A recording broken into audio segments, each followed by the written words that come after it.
Well, good afternoon, everybody. 6 minutes past the hour of 3 o'clock on this Thursday, the 19th day of October. I'm Brian Wilson, and this is The Drive. We're gonna get you caught up to speed on everything that's going on in your world around you. We got a bunch of stories that we're watching today. Let me just run through a few of them and sort of explain, what I think is going to happen. First of all, we still don't have a speaker, but there is news on that front. We'll get back to that in half a second. We do not have a ground assault in Israel, but one is pending. The President of the United States is giving a big Oval Office address tonight, and he's apparently going to ask for $100 billion for Israel, Palestine, Ukraine, Taiwan, and the border. So we'll be digging into all of that today. But we want to start with the continued battle to find a speaker. The battle is really among Republicans. And standing by on our Newsmaker hotline, Representative John Rose of the 6th Congressional District. Did I get it right? Yes, I never get it right. Yes, 6th Congressional District. Did it correct? That's right. Yes. That's right. Okay, thank you. I just want to make sure. It's hard keeping up with all these congressional districts. Congressman, thank you so much for joining us. We were talking earlier about the state of play and the continuing efforts by Republicans in the House to find a Speaker of the House. I mean, McCarthy is ousted. Scalise is found to be not acceptable, can't get the votes. Jordan has had 2 tries, has not gotten to 217. There is a movement afoot now to give power to Patrick McHenry, who is the Speaker pro tem right now. And then now I just heard that, no, maybe that's not going to work. And Jordan is on his way to the floor and says they're going to try once again this afternoon to see if they can get him to 217. Do I have that about right? I think you do, yes. I think that's a pretty good synopsis of where we are. All right, so tell me what happened today when Republicans got together behind closed doors. So lots of discussion around how to move forward. I think Chairman Jordan thought the idea of empowering McHenry as Speaker pro tem might be a good way to relieve some of the pressure and allow some time for maybe cooler heads to prevail and find our way to getting a Speaker elected with 217 votes, whether that be Jordan or someone else. I think many of us in the conference don't think that's the right answer at this juncture. And so I don't think there is currently, my sense is there's not the support in the Republican conference to empower McHenry.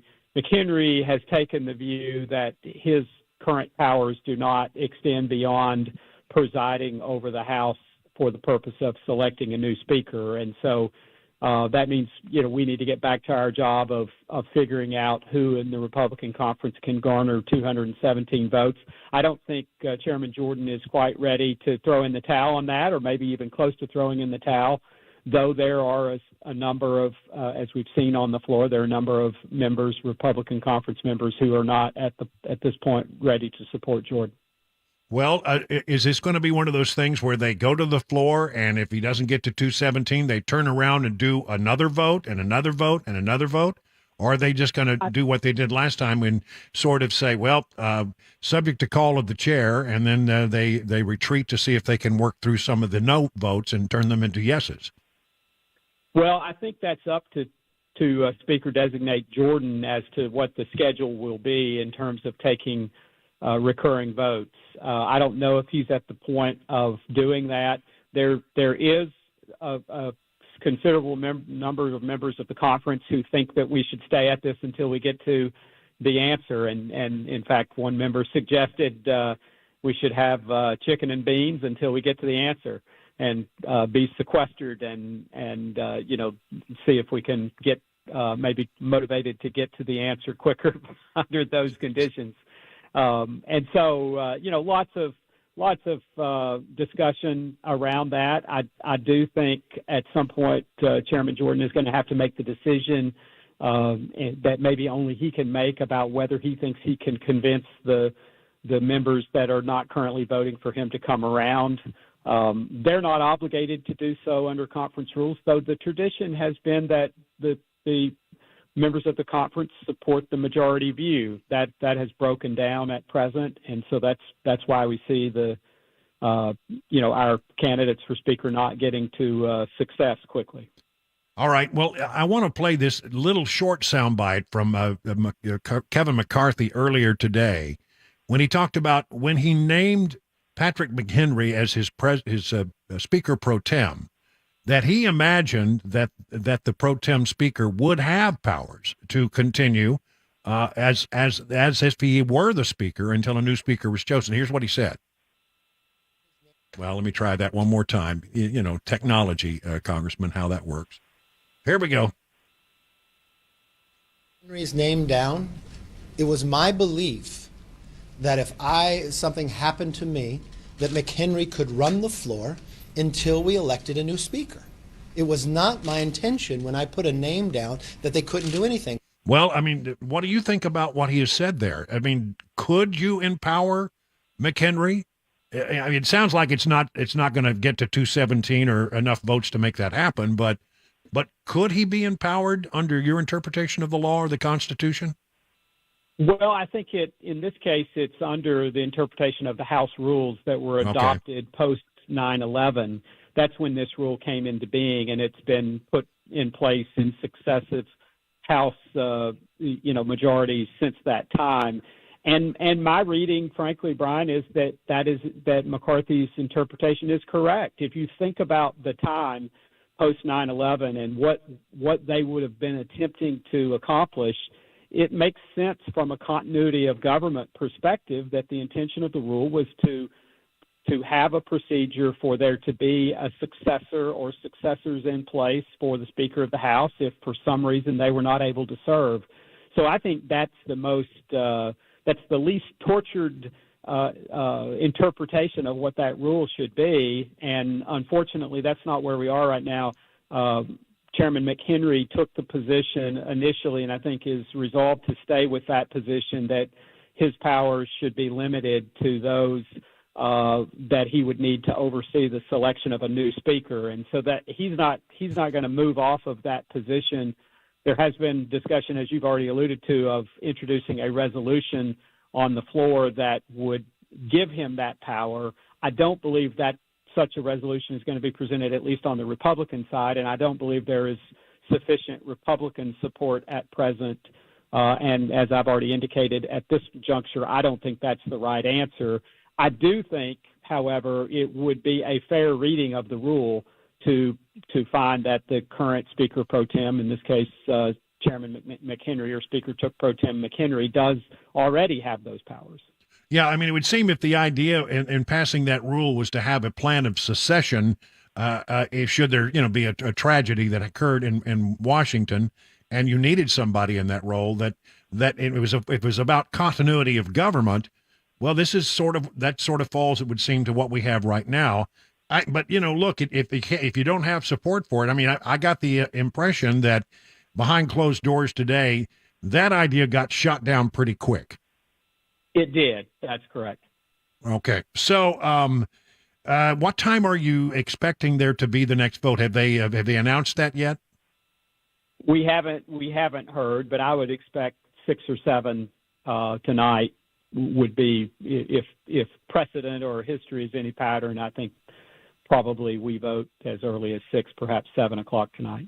Okay, and that whole process takes about an hour, and no guidance yet to Republicans about what's going to happen tomorrow. Is there thought that they'll send people home, or the thought that they will stay in through the weekend and pound it out? There's been no guidance. I personally would favor staying here and pounding it out. I don't think that it makes sense for us to go home until we get this issue resolved. We have members that certainly probably would like to go home, but I think we need to get on with this and arrive at a speaker. If we're not willing to take any of the alternative approaches to this, then we need to elect a speaker. It's just a matter of time until events in the world dictate that we need to be doing business here, and if that hasn't already arose. And so I think we need to get ourselves ready to do the people's business and get on about the business that we were accomplishing before this all started. Congressman, I would be remiss if I didn't talk a little bit about what else is going on in town there in Washington. The president expected to give, I think, only his second Oval Office address tonight. He's going to speak to the nation, and he's going to talk about the need for aid to Israel, I think to the Palestinians, although they already gave some money for humanitarian relief in that regard. Ukraine, I understand that there'll be a request for funding to support Taiwan. And to sweeten the deal for a lot of Republicans, there's talk about more funding for border security. A little too late, really, but that is apparently also in his speech. Any thoughts on what we're beginning to hear about the outlines of the president's address? Well, I mean, I think I'm hearing what you are, and certainly I believe we should provide the support that is needed to help make sure Israel can defend itself, and I would be supportive of that. Many of the and obviously I support fully funding the efforts to secure our border and making the changes that are needed there necessary to stop the flow of illegals into the country and I dare say terrorists and drugs and the trafficking of human beings. All of those things need to be dealt with. It's unfortunate that the president is trying to play political games with that at this point when that should be kind of our first order of business.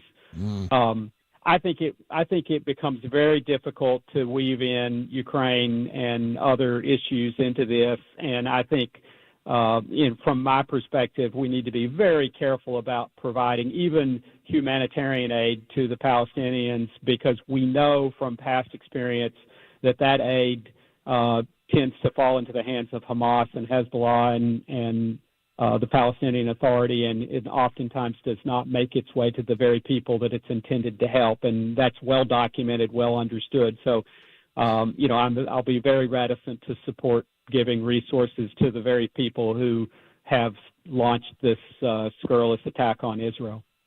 I wonder, do you have concerns, as I do, with the way we must look to the rest of the world right now? We have a president who is weak and feeble and I would say in cognitive decline. We have a House of Representatives that's not functioning, and it may not function even after today. And then I look around the world stage, and what I see is President Xi and President Putin meeting together, talking about how tight they are and how much support they have one for the other. That's a very troubling picture on the world stage right now, isn't it? It is, and we've seen that throughout President Biden's administration. His leadership has been weak and feckless from the beginning. It has invited attacks around the world, emboldened our enemies at every turn, and so I'm very much concerned about that. On the other hand, I would say there's a long history of America sorting through these issues. Democracy in our republic can be very messy. We see that on display now. But I think the rest of the world has 234 years to look back on and know that we may take some time sometimes to sort out our political differences at home. But once we unite, we are a pretty unstoppable force in the world and a force for good in almost every case historically. And so I think our enemies and those that might be naysayers about America probably should do so at their own caution. Because I think, once we get united, we can move very quickly to be a force for good in the world. And so any of our detractors should take note of that. All right, Congressman John Rose, thank you so much again for joining us here on The Drive. We greatly appreciate your perspective and your willingness to join us on rather short notice on a very busy news day. Thank you very much. Well, thank you, Brian. It's a great honor to represent the people of Tennessee in the U.S. House. All right, it is now 20 minutes past the hour of 3 o'clock on Super Talk 99.7.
Hey everybody, Dan Mattis with Nashville's Morning News on WTN. I'm here at the Nashville Rescue Mission doing the interviews that I look forward to doing every single year.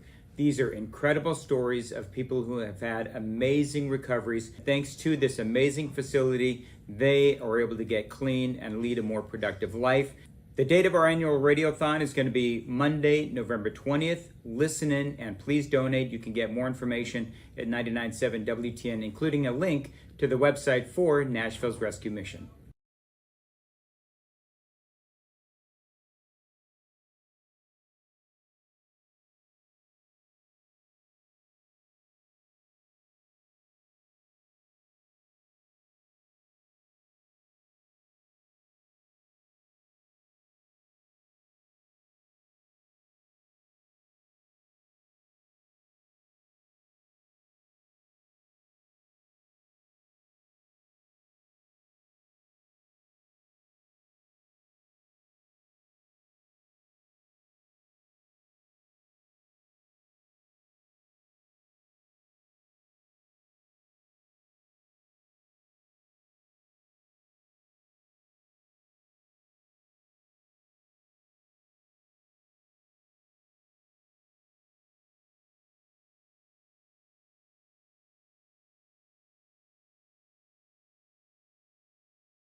A U.S. naval destroyer prevented an aerial attack. It was possibly aimed at Israel. We'll get into that. Plus, inflation, it's still running higher than the Fed wants it to. 3:30 right here on Super Talk 99.7 WTN.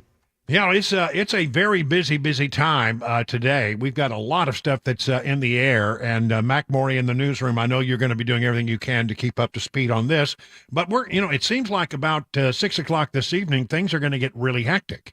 In that, on the House floor, we could well have another vote for Speaker, and then a short time later, the president, I guess, is supposed to speak at 8 o'clock Eastern time, which would be 7 o'clock our time. And this is a rare Oval Office address, and he's going to talk about his trip to Israel, what he learned. I would not be surprised if the first words out of the president's mouth are, and this all could happen late this afternoon as well, but I wouldn't be surprised if the first words were, as I speak to you, ground forces are now entering Gaza from Israel. I mean, I think that might indeed be the plan, informing them Americans about, what he learned in the trip.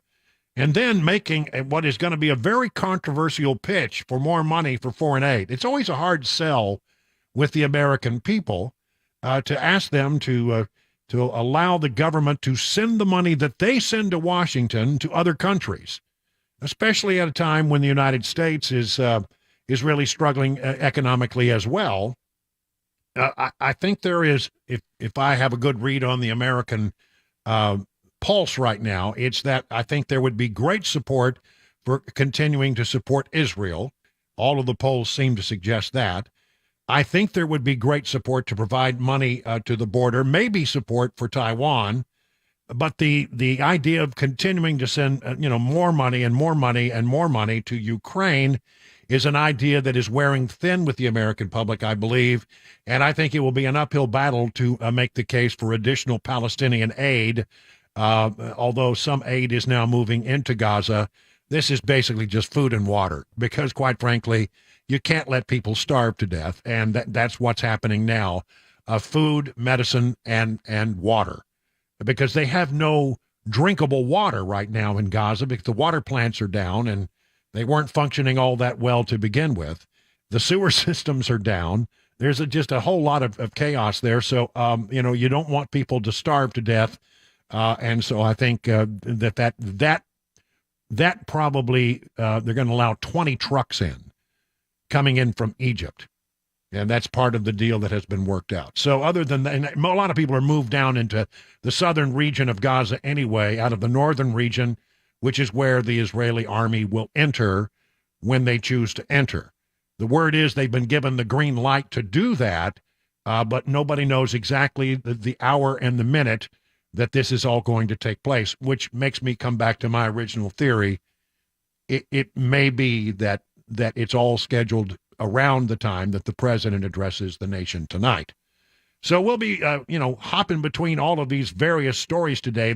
And as I would say, the situation is very fluid, very dynamic at the moment. So really, things that I tell you in the 3 o'clock hour may not be true in the 4 o'clock hour. And things that I tell you in the 4 o'clock hour may not be true in the 6 o'clock hour. So just hang with us because we're doing our best to keep abreast of all of these very changing and fluid stories. Right now, it does appear, though, that we will have Jim Jordan is calling for another vote on the floor to decide if we can get a speaker. I mean, think about it. Where we've been in the last 14, 15 days, McCarthy is ousted by 4% of voting Republicans. Scalise is put up as the person that should be speaker, and he can't get to 217. He tries it once and then tries to work all the no votes, and he can't get there. Just can't find the votes. And so he withdraws and says, let's try something else. And Jim Jordan now has gone for 2 votes, and neither time has he gotten to the prerequisite 217 votes. In fact, in his second vote, he lost more than he didn't gain. He went the wrong direction. There was a move to empower Patrick McHenry, the acting speaker, the speaker pro tem, and give him the powers to continue to function as a limited speaker to continue to move legislation, whatever needs to be done there. But that went to conference today, and that didn't find favor. Nobody liked that idea. It got shut down pretty quick. So now the new development is we will have a vote tonight, and Jim Jordan's name will be re-entered as the nominee to be Speaker of the House on the Republican side, and one assumes Hakeem Jeffries on the Democrat side. And then we're going to sit back and watch and see what happens. Can the House of Representatives get its collective act together? My betting is no, but we'll watch it anyway. It's now 30 minutes past the hour of 3 o'clock on Super Talk 99.7 WTN.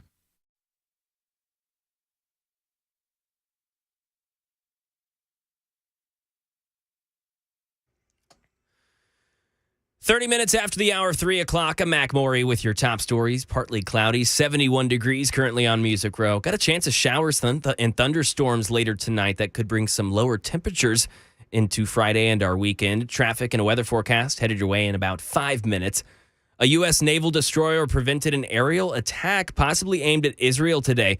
Pentagon spokesman Brigadier General Pat Ryder detailing what happened. The crew of the guided missile destroyer USS Carney, operating in the northern Red Sea earlier today, shot down 3 land attack cruise missiles and several drones that were launched by Houthi forces in Yemen. And the general went on to say that they don't know where the drones were targeted, but they do know they were launched from Yemen.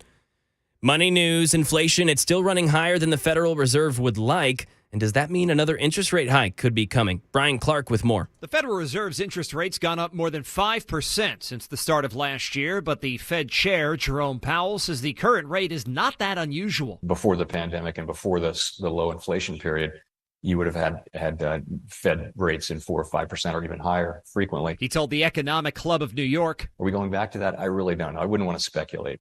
I mean, my guess is it'll be somewhere in the middle. The Fed's next meeting is set for the end of the month. In crime right now in Tennessee, police looking for a man that's wanted in connection with an armed robbery. It happened at a bank in Belmead this morning just after 11:45. The man did rob the bank at knife point. Officials say he was last seen walking east on Woodlawn Drive. That is the latest news. Weather and traffic next. I'm Mac Morey, WTN News.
I'm going to open up the phone lines to talk about all the things that are going on right now. 615-737-9986. So if you want to get on the line, we'll take your calls here in just a few moments. In the meantime, let me tell you about Beacon and a question for you. How are you faring in this rough and tumble market? The experts at Beacon Capital Management understands it can be a little scary, but they have a plan. They will help you come up with your own plan to assess where you are and help you make any mid-course corrections that may be needed. It may be something small, it may be something that you need to rethink, but they will give you some options. Wouldn't it be great to have peace of mind that you are on the right path? Beacon can provide that reassurance. It starts with a simple phone call, 615-488-9303.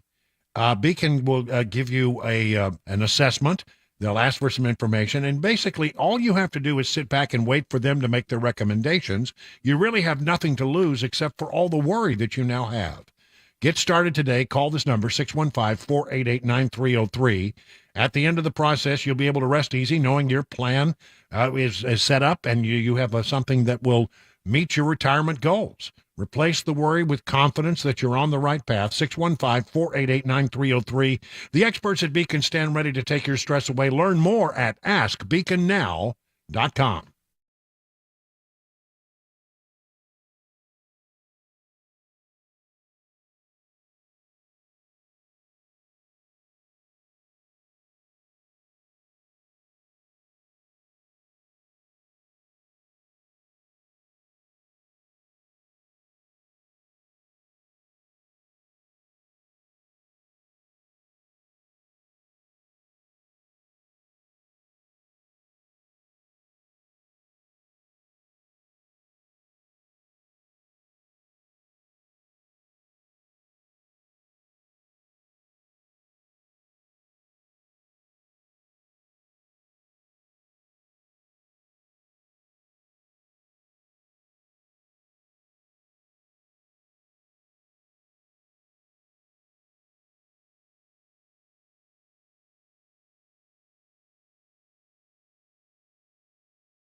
It's 3:37 now on Super Talk 99.7. I'm Brian Wilson, and you're listening to The Drive. Phone lines are open now at 615-737-9986. I'd love to pick your brain, find out what you think about this mess on Capitol Hill, and also the secondary story of the day. It may become the primary story, as the president gives an Oval Office address tonight to ask for $100 billion, we are told, in additional foreign aid for Israel, Palestine, Ukraine, Taiwan, and to do something about our southern border. A little too late there, it would seem. 615-737-9986. I mean, how do you think about this idea? Should Jordan stay in or should he get out? He's going to give it one more try. And I don't know. I don't think he's going to get there if past his prologue. But he's he is the train leaving the station at the moment. Kevin McCarthy was captured by reporters as he moved about the Capitol today. We need to make sure government still runs. And I think we should be having a resolution on the floor in support of Israel. I have a 5-point plan to support Israel, but the question right now is you can't do anything until you elect a speaker, and apparently there's not enough votes to elect a speaker. Yep, that is a frustrating thing. 615-737-9986. To the phone lines we go. We'll start with Lawrence in Murfreesboro. Lawrence, good afternoon. You're on with Brian on the drive. What do you say there, Lawrence? Hey, how you doing, Mr. Brian? I love your show, man. Well, thank you. Good job. I want to say that it won't surprise me one bit, and really it'll tickle me to death if we don't wind up with a Democrat Speaker of the House. Why would that tickle you to death? To show them weak-back Republicans that they don't have a backbone, and especially that sorry one that voted against McCartney that lives in Tennessee. I hope every one of them gets beat during this next election, because they let Matt bully them and tell them what to do. So you think that McCarthy, you were against the idea of ousting McCarthy? Right, yeah. He was doing a good job. Matt had that planned all the time. He just waited to make a move. They don't care. They don't care how they blowing our money. And I don't have no plans of listening to that ignorant president tonight on that trip he made over there and never mentioned the hostages that they've got over there. Yeah, I know that for sure, yeah. Well, I'll tell you, Lawrence, I appreciate the call. Thank you very much. I'll tell you, Lawrence, I'm sort of with you, but here's the thing. It's sort of my job to listen to what the president has to say so you don't have to. I mean, this is the public service that I present for you here on Super Talk 99.7. I look and see what those crazy Democrats are doing and saying all the time, and I bring you the stuff that's important, but you don't have to bother with it. That's unfortunately, that's the albatross around my neck. That's the burden that I must carry. Todd in Hendersonville. Todd, good afternoon. You're on the phone with Brian. What's on your mind? And tell me what you think about the current situation. Well, I'm going to second the last caller's comment. I was going to hang up because he said exactly what I thought, but I think it's all due to these weak Republicans that do not want a fully conservative speaker, and they're going to bail and possibly elect Hakeem Jeffries, and that's my fear. Well, I don't think that's going to happen. The way it falls, you got to get to 217. And they don't have 217 votes unless some Republicans vote with them. It's not unheard of. I mean, that's how we got rid of McCarthy. The Democrats and a handful of Republicans voted to oust him. And so there's that. But I don't think that on their own they can make him the speaker without Republican votes. So I don't think that's going to happen. But, we've got to get somebody we can't just keep doing this over and over and over and over. At some point, even if it's a short-term solution, we need our Congress functioning. I mean, the world is in a perilous place at the moment. And it's not a time to be without a functioning House of Representatives is my particular feeling about it. Sherry, out on the road. Sherry, you're up with Brian on the drive. What do you think, Sherry? Well, Brian, I'll just say that I'm really kind of tired of all the runaround that the House is doing up there, the Republicans. They just need to go ahead, vote Jordan in. They all need to stand behind him, and let's get on with the business of the country. The people that are holding this up, they all should be primaries if this keeps going on, and they should be out, and we need to get going with the business of the country. I get the impression from talking to people in this area and looking at my social media feeds and the other stuff that sort of gives me a sense of where our listeners are, that a lot of people would be just absolutely 100% okay with Jim Jordan. Is that where you are? Yes, I am perfectly fine with that because we need a conservative. We need to get the business of the country done, and he will help us get doing that. All right, Sherry, thank you so much. Greatly appreciate it. Let's go to Harry in Lafayette. Hello, Harry. You're on with Brian on the drive. Any thoughts? Yeah, Brian. I think in hindsight, I'm a Jordan supporter, but with everything that's going on and stuff right now, I think if they keep this up, it's going to cost us in 24. You know, I worry about that. I've not seen that show up in the polls yet, but it hasn't been running quite that long that it would show up in a lot of the polls, because you have to ask the right questions, and I don't think those questions have yet been asked. If it goes much longer, I think it will. I think the reason they don't go to the polling public and say, well, what do you feel about this mess in the House of Representatives, is they keep thinking it will get resolved before they could get the results back. But at some point, we may have to, get some sense of where people are on this. I don't think it's helpful, though, to ever look like you're in chaos. We heard Congressman John Rose say earlier, democracy and the kind of republic that we have, it can be very messy, and at times, it is messy. Well, this is self-imposed mess. This is Republicans imposing a mess on themselves. And really, honestly, at some point, that somebody has got to give. And I hope it's these people who say that Jim Jordan is not the right solution. I would be completely happy with Jim Jordan as Speaker. However, there's just one thing about it. Unless we change the rule that says that any one person can go to the floor and call for a vote to vacate, we're just going to be going through this thing time and time and time again. So I hope that's the first order of business once we do get a speaker, is they get rid of that stupid rule. Thank you, Paul. Don in Bellevue. Don, you're up with Brian on the drive. What do you say, Don? Oh, hello, Brian. And I would just like to second your comment about one person being able to, and I think the people running for speaker, and apparently right now it's only Jim Jordan, should make it clear, I'm not going to be speaker until that rule is gone. Now, you got to have some way to get rid of me, but it shouldn't be one person voting every day.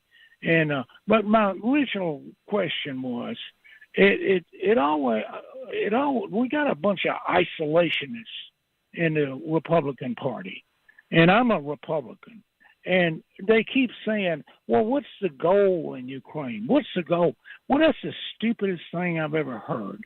The goal is to obviously kick the Russians out of Ukraine, get them out of there, every inch of it, and hopefully someday go down and run them out of Crimea. And anyway, we're living in a dangerous world, and it's no time for Lindbergh isolationists in our party.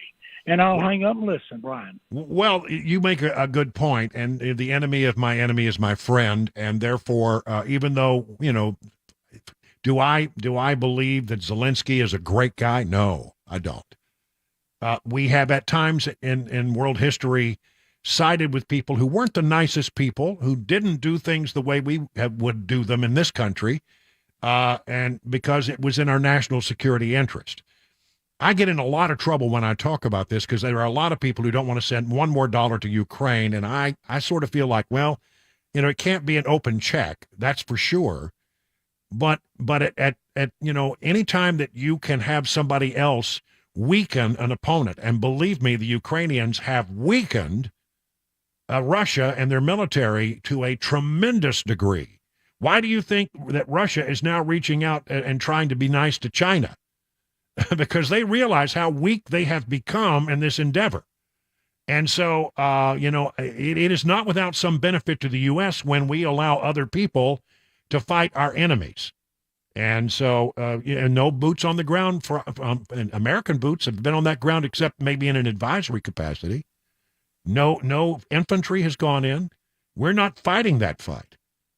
So, I kind of still subscribe to the old idea that the enemy of your enemy is your friend, even if he isn't a perfect friend. Have you ever had an imperfect friend? I've had some imperfect friends. And I think that the Ukrainians are imperfect friends, at least for the moment. Ryan in Sparta, you're up next on the drive. What do you say, Ryan? Hey, Brian. Thanks for taking my call. I'm just wanted to agree with a lot of what the previous callers have been saying, and I'm pretty frustrated about the apparent lack of being able to get things done that's going on in the House of Representatives. But I just wanted to raise the point that I think is pretty fair to everybody who's pretty upset about that. Man, if we didn't want to be in this position, we should have done a much, much, much better job with our candidate selection in the midterms. Don't think we'd be here in that case. That's all. Thank you, Brian. Love the show. All right. Thank you, Paul. I appreciate the nice words. And we'll wrap it up with Paul in Cookeville. Paul, you're up next on the drive. What's on your mind, and what do you think about the current state of affairs? Well, Brian, I'll tell you, I'm a conservative. I've been a conservative, and this Republican Party is absolutely embarrassing to me. They can't even come together as a collective group. I don't know. I don't have the answers, but I know one thing. They better stand up and get a speaker in there ASAP.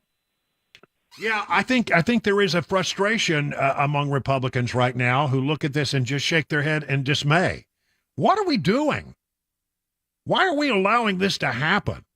You know, the die was cast on this way back in January. Well, you could say it was even cast, in the previous election when we got the majority, but it was a slim majority. You know, Republicans have always been a house divided in recent years of people who, are come from conservative states, and a lot of Republicans come from, rock red states. And then there are a few that come from states where they're more purple, and they get queasy at some of the things that the conservatives want to do. So, but I mean, the moment you went along with this stupid idea that one person could call to vacate the chair, then it was just a matter of time till somebody got their nose out of joint with McCarthy, and in this particular case, it appears to be Matt Gaetz. All you need is 3 or 4 other people to come with you, and you can kick that guy out. There's no problem. So I think they're going to have to change that rule. But before we can change the rule, we got to get a speaker, and I don't know how that's going to go. Hey, listen, great calls, everybody. Thank you so much. It helps me to know what's on your mind. It's now 3:50 on Super Talk 99.7. Hey, everybody, I'm Paul Winkler. The financial world can be full of landmines for investors. On the one hand, investment firms and the financial community will often overcomplicate the financial planning process to confuse investors. As one guy who used to work a big investment firm once told me, if an investor thinks that they're over their head, they'll blindly trust you. And it's easier to sell to them. I'm glad I'm away from that. On the other hand, many people oversimplify investing to the detriment of investors. Just having a little knowledge can be really dangerous. The idea there is the same. It's just a different way of selling things. At Paul Winkler Inc., we like working alongside our clients with an education guidance approach. I believe that there's confidence that comes with knowing what you're doing and why. We abide by the very highest level of fiduciary care, and we use the most sophisticated financial planning tools out there. And every one of our offices is run by a degreed planner with over 20 years experience. No kids fresh out of college. If that sounds like a winning formula, set up a free 15-minute phone call to learn more. Go to paulwinkler.com or call 615-851-1950. You can do this.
The latest in the Israel-Hamas war. Tennessee Representative Andy Ogles joins the Matt Murphy Show and discusses the latest chaos amongst the House of Representatives and child abuse in Sumner County. All that and more at 4 right here on Super Talk 99.7 WTN. Well, a lot of economic news that we'll be going over throughout the show. Chairman Powell says that inflation is still too high and that if it doesn't cool off, the economy doesn't cool off, there could be higher interest rates. Dow Jones Industrials down 250 points, S&P down 36, NASDAQ down 128 points.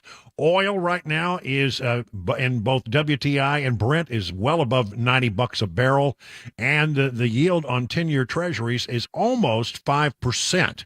Gold, by the way, also up today a significant amount, $18.50. An ounce of gold will cost you $1,986.80.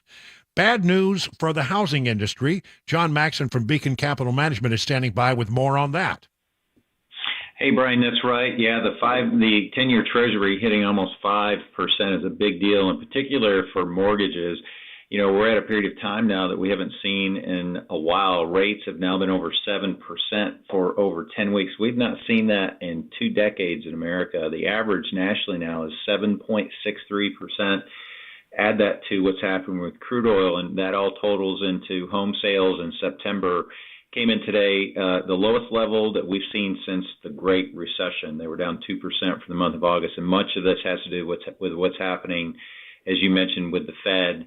So we'll see what happens. As you said, inflation is too high. Hopefully they're done raising rates, but that's to be determined. All right, John Maxon, thank you very much. Learn about all the things they could do for you over at Beacon Capital Management by going to their website, askbeaconnow.com. 59 minutes now past the hour.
.401, I'm Mac Morey with your top stories. Right now, 72 degrees in Nashville. Complete weather and traffic report in 5 minutes. Michelle Franzen with continuing coverage on the Israel-Hamas war. Leaders have readied its forces to move into Gaza at any moment. The U.S. now pushing Israel and Egypt to allow humanitarian aid into Gaza and enough time for people with foreign and dual passports to get out. ABC's Matt Rivers is in Cairo. Now that there is an agreement to send aid from Egypt into Gaza, the question for the Egyptians has been, will they allow those with foreign passports and dual nationalities out? They say that they will. That is part of this agreement. But a lot of open questions. How long will the border be open for? How many of those with foreign passports and dual nationalities are on the other side? And how long will it take the Egyptians to process each and every one of those people during a vetting procedure? More than 3,700 Palestinians have died since Israel began airstrikes. That after Hamas terrorists stormed Israeli villages, murdering 1,400 people, including 32 Americans, and taking some 200 hostages. President Biden will address the nation tonight. And that will happen at 7 o'clock Middle Tennessee time when President Biden addresses the nation. Over here in the nation's capital, Tennessee Representative Andy Ogles joined WTN's The Matt Murphy Show to discuss the latest on the search for a Speaker of the House.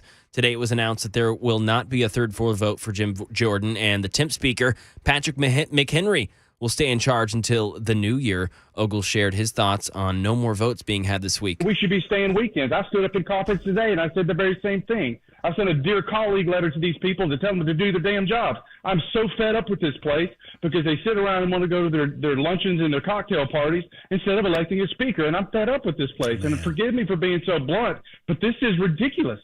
Ogles explained that they've been holding Freedom Caucus closed-door meetings to regroup and assess what the next steps are. He said he hopes that they stay over the weekend and accomplish what he calls their, quote, constitutional duty. Ogles did mention that his fear is that Jordan drops out and they go back to square one, but until then, he will support Jordan. And right now in Tennessee, Channel 4 says that 2 Sumner County parents have been indicted on child abuse charges after officials say they forced their child to eat human feces. The indictment alleges that these crimes happened between May of 2021 and October of 2022. They both beat their child as well, one with a belt and the other by biting and scratching the child's toes. Both parents are accused of failing to protect their child and of child cruelty. That is the latest news. Traffic and weather next. I'm Mac Morey, WTN News.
Good afternoon, everybody. 7 minutes now past the hour of 4 o'clock. I'm Brian Wilson, and this is The Drive, hour number 2, on a very, very busy news day. You got all kinds of stuff that is happening, and we're going to do our very best to keep you apprised of the situation. Everything that I'm talking about right now seems to be, as they say, very fluid. So it's changing minute by minute. Here is what we know as far as the big stories go. We still don't have a Speaker of the House. However, a vote is scheduled for this evening. Time yet uncertain. At one point, it looked like they were going to put forth the idea of making Patrick McHenry, the Speaker pro tem, give him some permanent power so they can at least move forward. That got shut down.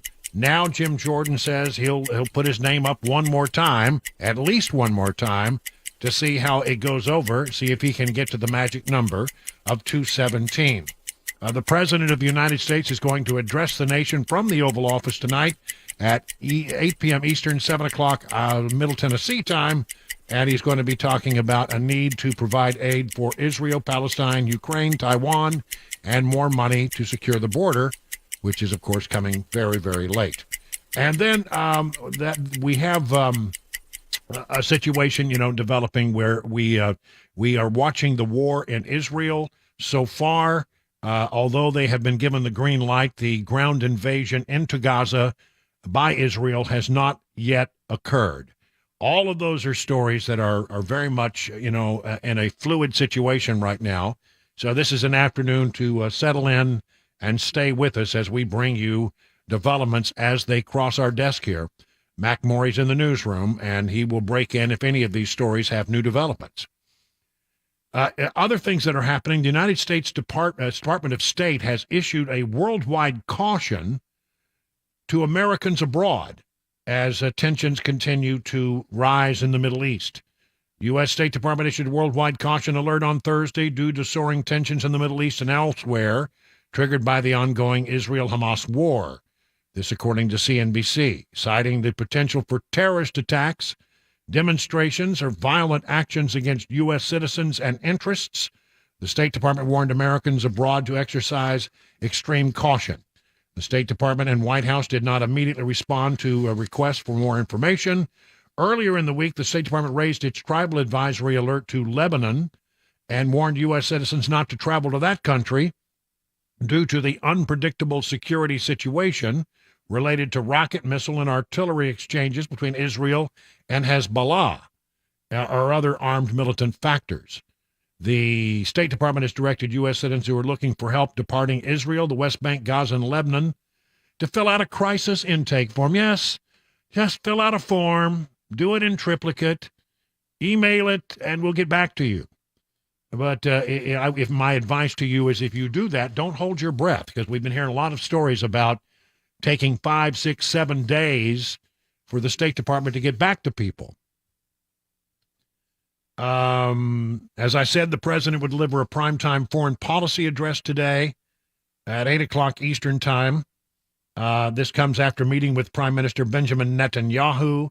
I would not be, this is my personal opinion, I've not seen this reported anywhere, but I would not be surprised if one of the first words that come out of his mouth is that the ground offensive against Gaza has now started. We have been told that the troops there on the ground have been given the green light, but no go yet. So we don't know exactly when that's going to happen, but that would not be my surprise. In other news related to this, Marjorie Taylor Greene is asking for terrorist sympathizer Rashida Tlaib to be censured by the United States House of Representatives. That, of course, would require that we had a functioning House of Representatives. Here is what she's talking about. Tlaib yesterday speaking to pro-Palestinian protesters who claimed that they were Jews. I don't know that you could prove that, but I mean, they said they were Jews who were protesting in support of Palestinians, and I don't get it. But she spoke to that group outside and said the following. Continue to watch people think it's okay to bomb a hospital with children. Again, she repeats this story that's been knocked down time and time and time again. Our intelligence services say that it wasn't Israel that attacked the hospital. The Israeli intelligence services say that. The Israeli military has that. We have phone calls from people within Palestine and the Palestine area there, the Gaza Strip, where they are admitting that that was their mistake and it was their missile that went awry. Yet, these stories continue to be circulated, even though there's overwhelming evidence that that's simply not the way it went down. You know what's so hard sometimes is watching those videos and the people telling the kids don't cry and like let them cry. And they're shaking, and somebody, you know this, they keep telling them not to cry in Arabic. They can cry, I can cry, we all can cry. If we're not crying, something is wrong. And so I'm telling you right now, President Biden, not all America's with you on this one. And you need to wake up and understand that. We are literally watching people commit genocide and killing a vast majority just like this. And we still stand by and say nothing. We will remember this. But all of you, you need to know, I swear to God, Wahyat Allah, you are on the right side of history. You are. You're doing everything possible to save lives. What is wrong with that? Stop it with trying to politicize it. Well, hold on a minute. So much to unpack there. I mean, what does she think happened when Hamas launched all those rockets into Israel and then invaded parts of Israel and committed what you would have to call nothing other than genocide? The stories which are being verified by eyewitnesses and by American reporters who go there and look at the situation were that thousands and thousands and thousands of people were slaughtered in their homes. People who didn't have anything to do with what's going on, but just they're farmers and artists and all kinds of just, common everyday folks trying to live their lives in Israel were just slaughtered in the most brutal and heinous way. I don't have the adjectives to describe. I don't have the vocabulary to describe just how brutal and heinous this was. But, she doesn't seem to have anything to say about that. So, look, Marjorie Taylor Greene is right. I don't always agree with Marjorie Taylor Greene, but I do on this one. She should be censured. That Palestinian flag should be taken down inside the House of Representatives. What an abysmal representation that is. How in the world should that be allowed to happen? And she needs to just, understand that Israel cannot be told not to do the thing that they're about to do. They have got to go into Gaza, and they have got to do everything they can to try to rout out and destroy whatever remnants of Hamas that remain. And at the same time, try to get our hostages back, if at all possible. And I don't know that it is going to be possible. And I think you need to brace for the possibility that we get bad news in that regard. I hope they don't. I hope we get good news, but quite frankly, not sure that will be the case. Rashida Tlaib, wow, the gift that just keeps on giving, huh? Israeli war. Harvard and Columbia students have lost law firm job offers because they have taken anti-Israel stances. A major law firm has rescinded its offer of employment to 3 students at Harvard and Columbia law schools who endorsed statements that blamed Israel for a series of terrorist attacks by Hamas. The law firm Davis Polk notified employees in an internal email that the firm had withdrawn job offers to 3 students from Harvard and Columbia who had signed statements that blamed the Israeli government for the attacks by Hamas. The Columbia statement went further and said the attacks were justified acts of resistance. The attacks and subsequent military response by Israel have claimed the lives of more than 4,000 people so far. These statements are simply contrary to our firm's values, and we thus concluded that rescinding these offers was appropriate in holding our responsibility to provide safe and inclusive work environment for all Davis Polk employees. This is not the first time it has happened. Rina Workman, a law student in New York University, and the president of the Student Bar Association lost an employment offer from the law firm of Winston and Strawn after supporting a statement that said Israel bears full responsibility for this tremendous loss of life.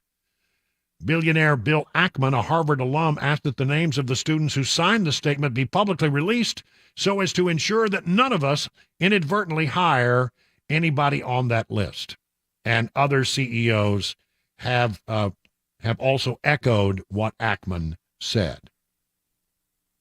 We brought you this story yesterday, and I want to bring you the result of that. There was an asylum official within the Department of Homeland Security who was once served as a spokeswoman for the Palestine Liberation Organization and who has written recently on her social media postings or personal postings, F Israel, and a number of posts supporting Hamas.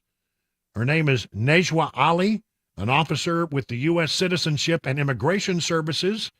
She worked as a public affairs officer at one point for the PLO, but when they ran the PLO folks in Washington out of town during the Trump years, she was immediately hired at the Immigration Department. And so now the word has come that she has been put on leave till further notice while this matter is investigated.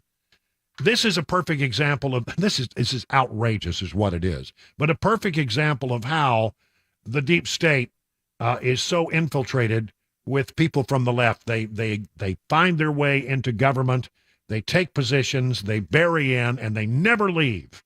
And these are people who make big decisions. Her job was to decide who should be allowed to come into America on a grant of asylum. A former spokesperson for the PLO was in charge of trying to decide which asylum request should be granted and which one should not. And so, again, shocking that was allowed to happen, but now that person, after it was revealed in reporting, good reporting, has been put on leave for the moment. It is 20 minutes past the hour, 4 o'clock. Hey everybody, Dan Mattis with Nashville's Morning News on WTN. I'm here at the Nashville Rescue Mission doing the interviews that I look forward to doing every single year. These are incredible stories of people who have had amazing recoveries. Thanks to this amazing facility, they are able to get clean and lead a more productive life. The date of our annual radiothon is going to be Monday, November 20th. Listen in and please donate. You can get more information at 99.7 WTN, including a link to the website for Nashville's Rescue Mission.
The latest on who was behind that deadly rocket strike near a hospital in Gaza this week, plus the money news. 4:30 Super Talk 99.7 WTN.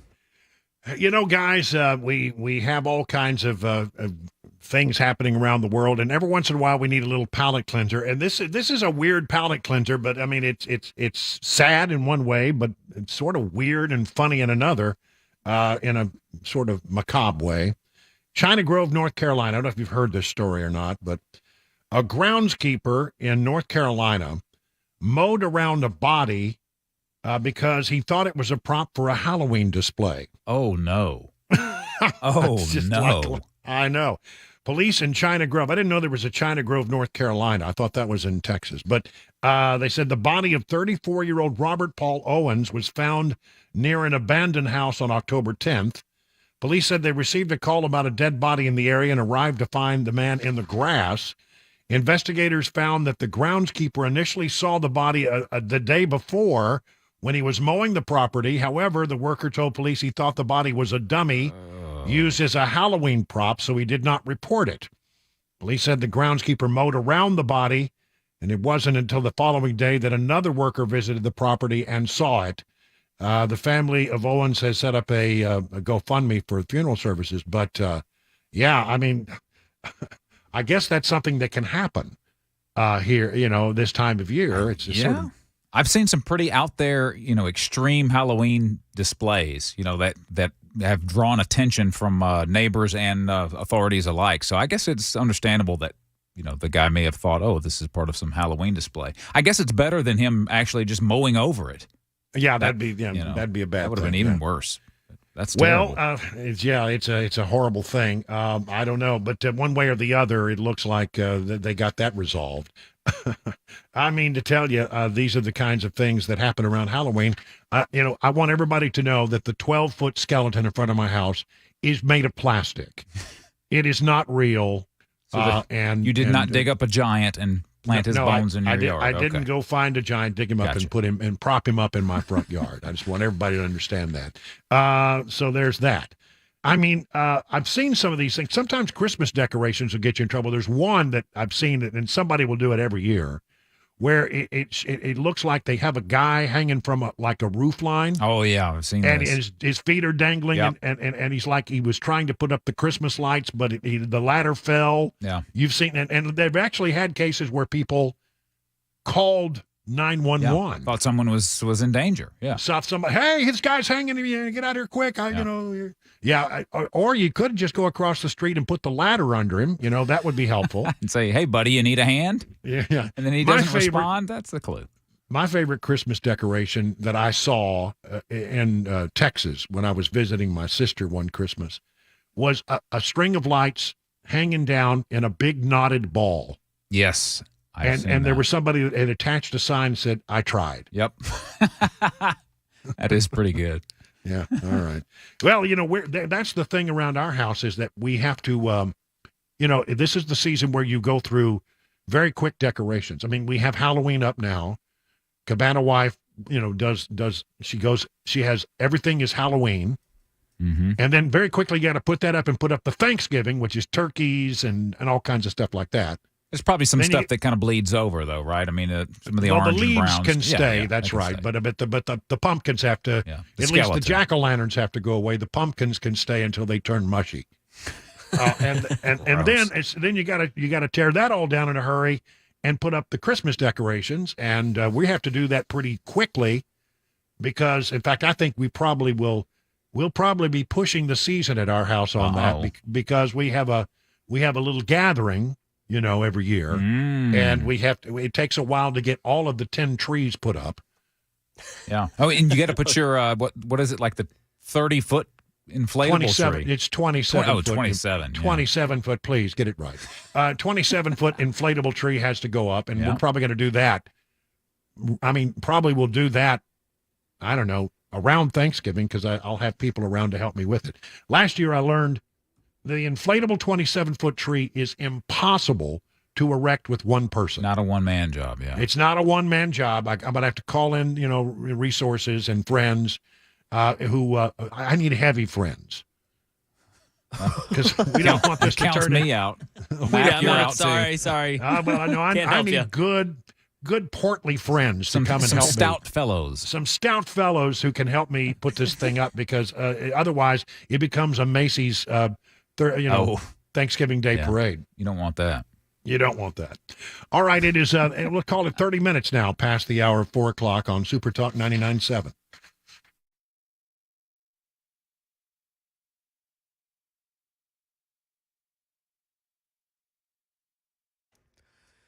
.30, I'm Mac Maury with your top stories right now. 72 degrees in Nashville.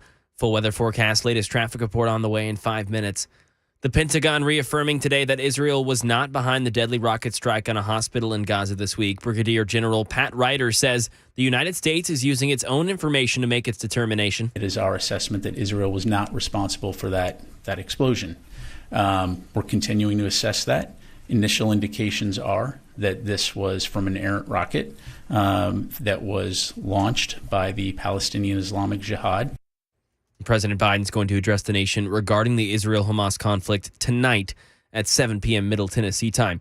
Now over to the money news, Daria Albinger. Stocks tumbled on new worries about bonds. The Dow fell 251 points, the Nasdaq lost 128, and the S&P closed down 37. For the first time since 2007, the markets are facing the prospect of a 5% yield on a 10-year Treasury note. Stocks have been feeling pressure from the bond market since this summer as investors who are worried about a recession look to less risky investments. The Federal Reserve will also be paying close attention as it decides what to do about interest rates. Speaking of the Fed, Chair Jerome Powell told the Economic Club of New York its steps to bring down inflation, mainly by raising interest rates, are working, but there's still a ways from the 2% target rate. He says it's too early to say how many rate hikes may be necessary in the months to come.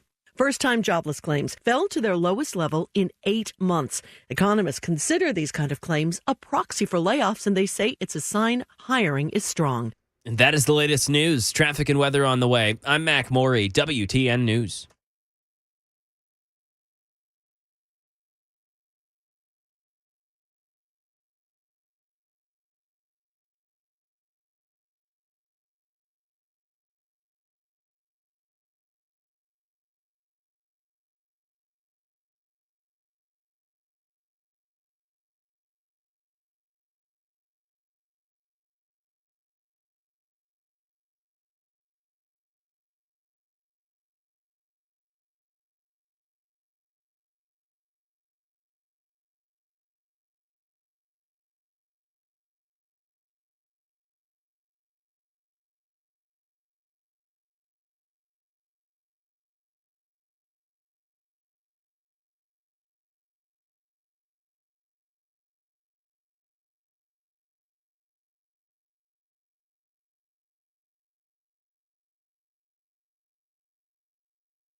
Let me tell you about what's going on at Genesis. Man, if you're thinking about getting a Rolex watch, this is the time to do it. Your chance to get that rare, hard-to-find, luxury pre-owned Rolex is happening at Genesis Diamonds Friday and Saturday. That's October 20th and 21st. That's tomorrow and then Saturday.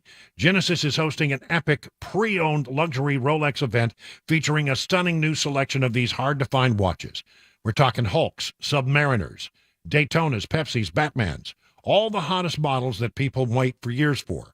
But for this event, you can choose from 5 years financing or get a free pair of 2-carat lab-grown diamond earrings valued at $5,000. Imagine a luxury pre-owned ladies Rolex Datejust for just $199 a month, or a Sea Dweller or Submariner for just $299 a month. No waiting list, no games, just the watch you want at the great Genesis value price you deserve. Also for this event, Genesis pre-owned Rolex buyers will be offering top dollar for your Rolex so you can buy, sell, or trade.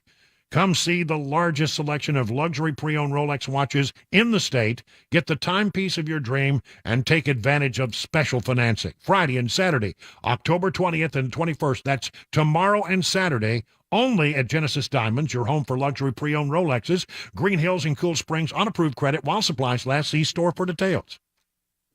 I love the state of Tennessee. I love everything about it, and I love hunting and fishing in the state of Tennessee, and what you guys do is so great. I was born and raised here, and this song is for Tennessee and everybody in it.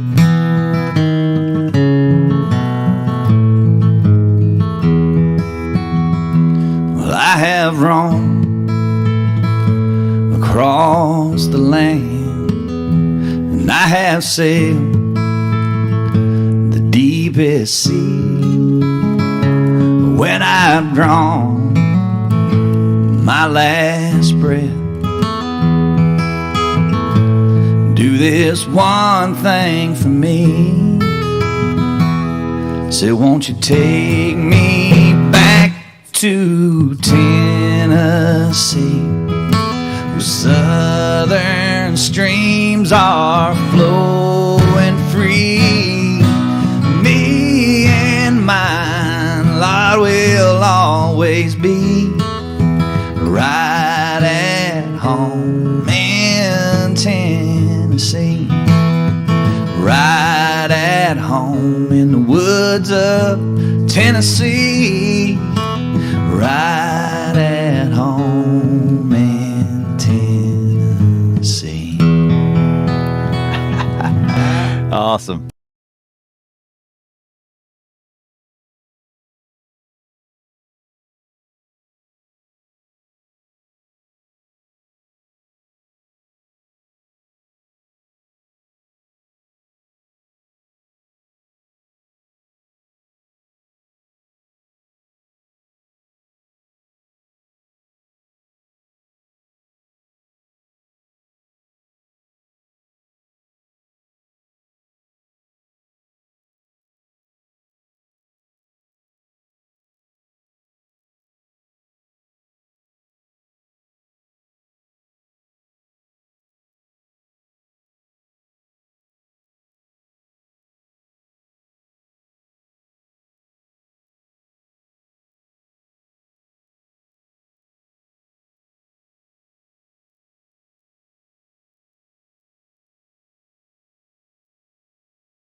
It is 37 minutes past the hour of 4 o'clock. I'm Brian Wilson, and this is The Drive for October 19th. And boy, a busy, busy, busy news day.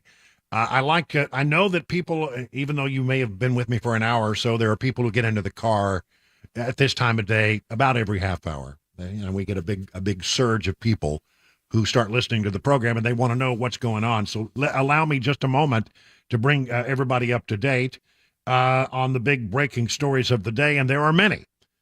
We do not have a Speaker of the House. There was some movement earlier in the day. You may have heard this earlier, that it looked like they were going to try to empower Speaker Pro Tem Patrick McHenry to go forward as Speaker, at least for a short-term basis.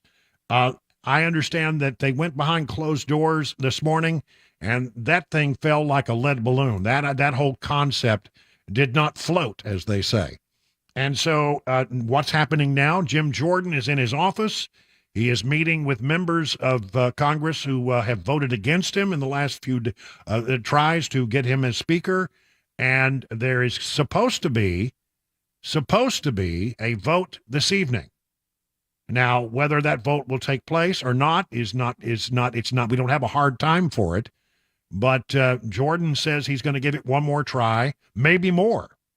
I think, in my personal opinion, they should just get in there and just get on the floor and just keep voting until they get something that reaches 217. It will be ugly and it will be chaotic, but it will be transparent. And people will have to stand there and defend their votes in front of the American people. I am hoping that they resolve this today. I'm not sure that they'll be able to, but we don't have a firm time for when that vote will take place. It probably will take place in the next hour or two if it's going to take place today. We do not have a ground war yet in Israel into Gaza, but apparently the Israeli military has been given the green light, and but it has not yet begun. That is the latest information we have from Israel. The President of the United States is going to give an Oval Office address, I think his second time to speak in a formal way from the Oval Office, and is going to ask for $100 billion in foreign aid. Tough sell. Americans don't like foreign aid generally, but some of this money, $100 billion, would go to Israel. Some would go for humanitarian relief for the Palestinian people. Some of the money would go to Ukraine. Some of it would go to Taiwan. And some of it, I guess this is a sweetener for the Republicans to get on board, would be used to secure the southern border, which, maybe a day late and a dollar short there, but one way or the other, I think that a lot of these ideas are not going to fly in the House of Representatives if we ever get a functioning House of Representatives. So those are the big stories that are burbling right now. President's address is at 8 p.m. Eastern, 7 o'clock Middle Tennessee time, and we will bring you more information about whether or not the speaker vote is going to take place today as soon as we get it. I got my best people on it. I've got my feelers out, and I think we've got, as soon as I know it, you'll know it. And I'll know it pretty quickly after it happens. I wanted to take a few moments to talk about some polls that are really starting to look very positive for President Trump. And, what you got to do is you got to win, a fair number of states, but then you have to win the battleground states. And the battleground states, are the states that can go either way and have in the past. Well, let me tell you, these battleground state polls for Trump look pretty good. Here is a story from the Daily Caller. President Joe Biden trails former President Donald Trump in multiple key swing states in a hypothetical 2024 matchup, according to a poll released today.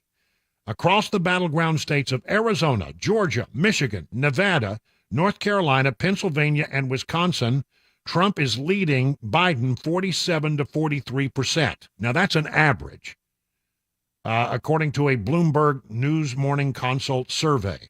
Majority of the battleground state voters said that the economy was better off under the Trump administration than it is under Biden, with 49% trusting the former on the issue rather than the latter. It was 49 for Trump, 35 for Biden. In 5 of the 7 individual swing states polled, Trump led Biden by anywhere from 1 to 5 points. Okay, so let me run through. I have the whole list here. Let me run through this. And this is, I think, very good news for Donald Trump. Arizona. I mean, it's a purple state. It has gone both ways. Right now, if the election were held today in Arizona, the Bloomberg poll suggests that Trump would win by 4 points. In Georgia, if the election were held today, Trump would win by 5 points. Michigan is a tie. I've seen some polls that say Trump would win Michigan, but this poll has it as a tie. Nevada, again, a very purple state. Hard to call what will happen in Nevada, but Biden in this poll leads by 3 in Nevada. North Carolina, Trump +4. He would win by 4 points. In Pennsylvania, the swingiest of all the swing states, Trump would win by 1. And in Wisconsin, as they say there, Trump would win by 2. So there you go. All told, those are really positive numbers for the former president if the election were held today. I mean, I keep looking at these polls, and even in the head-to-head matchups, Trump versus Biden, a lot of them are within the margin of error. Some show Trump up by 1, some show Biden up by 1, but there are a handful of these polls that are picking up something different in the electorate. I mean, by big numbers. Like 4 or 5, I've even seen one where Trump wins by 10. It's maybe an outlier, who knows, but one way or the other, these polls are looking very, very good for the former president as we head toward, it's starting to get serious now. We're in, what is it? It's October. We're halfway through October. in November, it'll be 1 year till the election day, but only a few months until the Iowa caucuses, where Trump is going to do well. And he's going to do well, I think, in New Hampshire. And I think he's going to do well in South Carolina. And by the time he gets to South Carolina, I suspect he will have, if not locked up, I think a lot of the other Republican candidates will fall off, and his numbers will continue to grow. And it seems to me that, by the time we get to Super Tuesday, it's all over. Trump will be the Republican nominee. I don't see anybody who can catch him. Some of these polls show him 40, 50 points ahead. And that's just an incredible bunch of ground to try to make up. And you know what? Everybody says, well, if he gets convicted on any of these charges, you know what? It doesn't seem to matter right now to Republicans. I think that would only make his numbers go up. So Trump is the nominee, and if they're not going to get shed of Biden now, I don't know when they're going to do it. And so it looks like it's going to be Trump versus Biden, and I think that Trump is looking really good, especially with you looking at these battleground polls, which are so very much important. Another poll here, and this is, I'm not surprising at all, but one way or the other, it just reinforces what you probably believe. 32% of Americans who say they trust the mass media a great deal. 32%. But boy, it's not good in others. 29% of U.S. adults say they do not have very much trust in the media, while a record high 39 say they have no trust at all. So nearly 4 in 10 Americans who completely lack confidence in the media is the highest on record by 1 percentage point. 12 points higher than the 2016 reading. I think that's true. And I think people just continue to have a lot of concern about the information that they are receiving.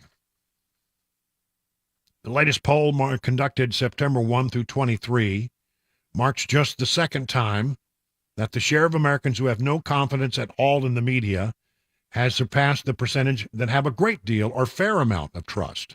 Gallup first asked this question in 1972. Then trust ranged from 68 to 72%.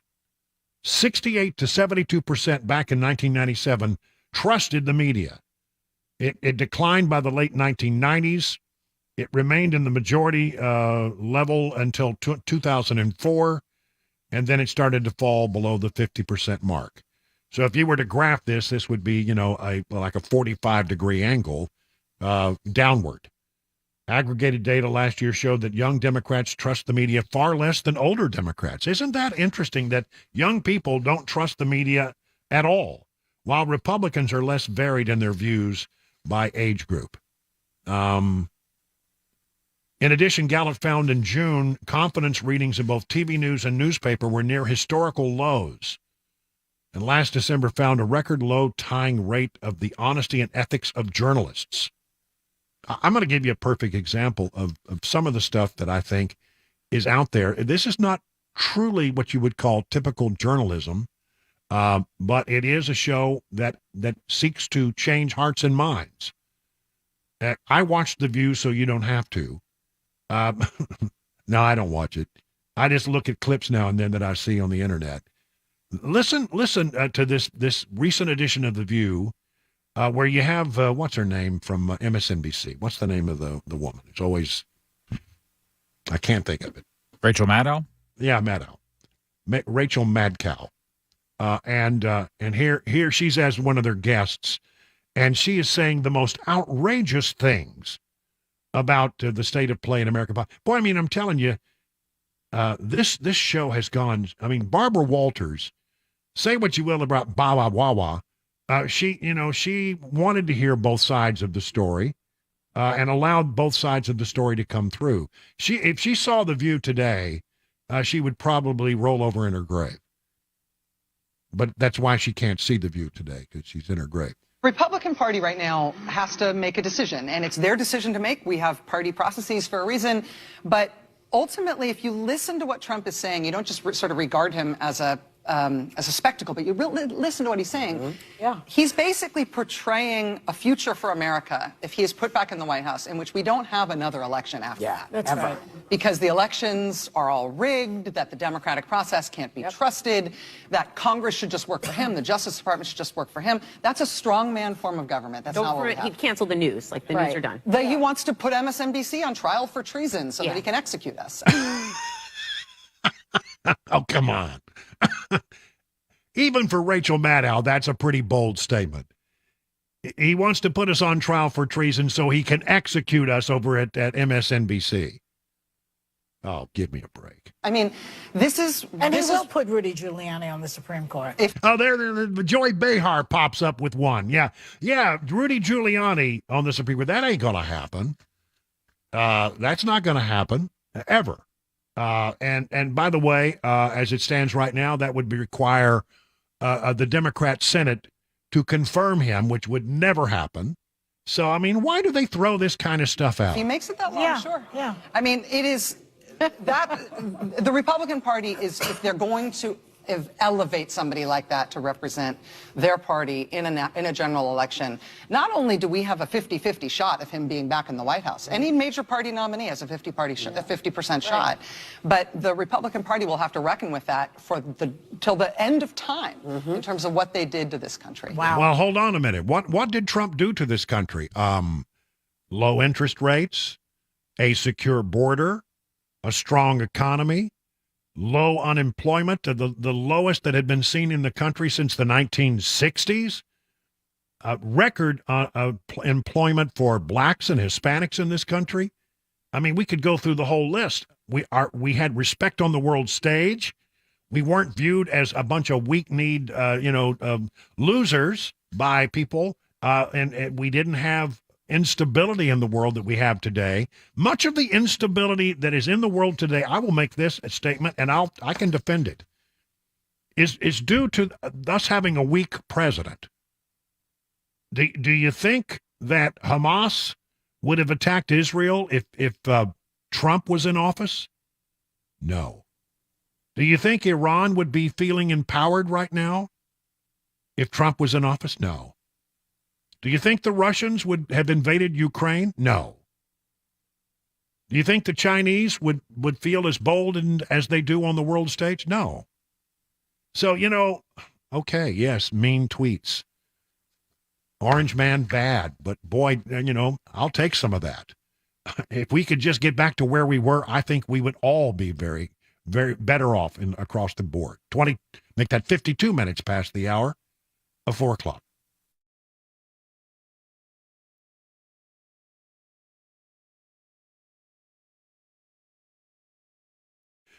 Grace Point Healthcare delivers medicine affordably with menu-style transparent pricing, so you'll know how much it will cost before the care is delivered. Now, here's the thing.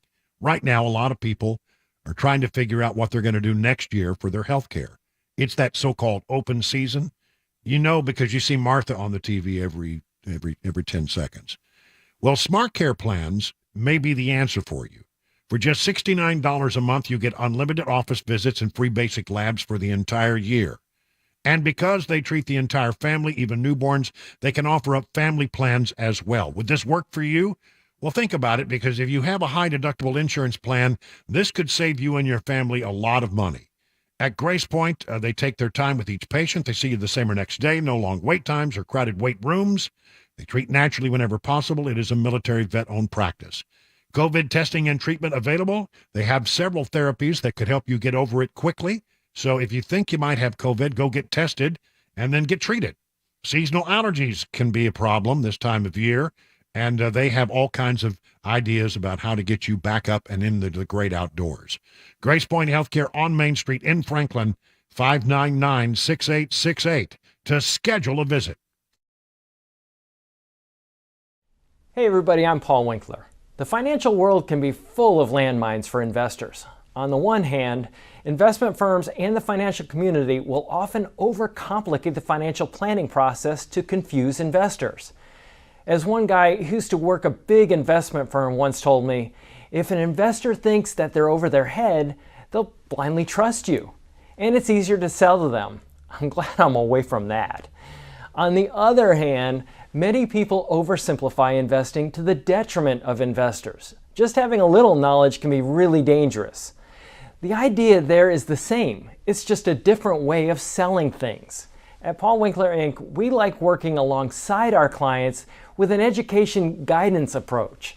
I believe that there's confidence that comes with knowing what you're doing and why.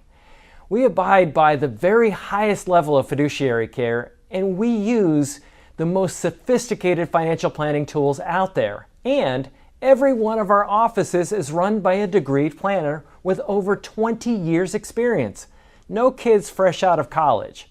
If that sounds like a winning formula, set up a free 15-minute phone call to learn more. Go to paulwinkler.com or call 615-851-1950. You can do this.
Let me tell you about the folks over at Everseal. These are good people who can help you secure your concrete and your wood exterior wood surfaces so that they can be protected for, are you ready for this, 30 to 50 years. Really quite amazing. This technology has been around for ages in industrial applications.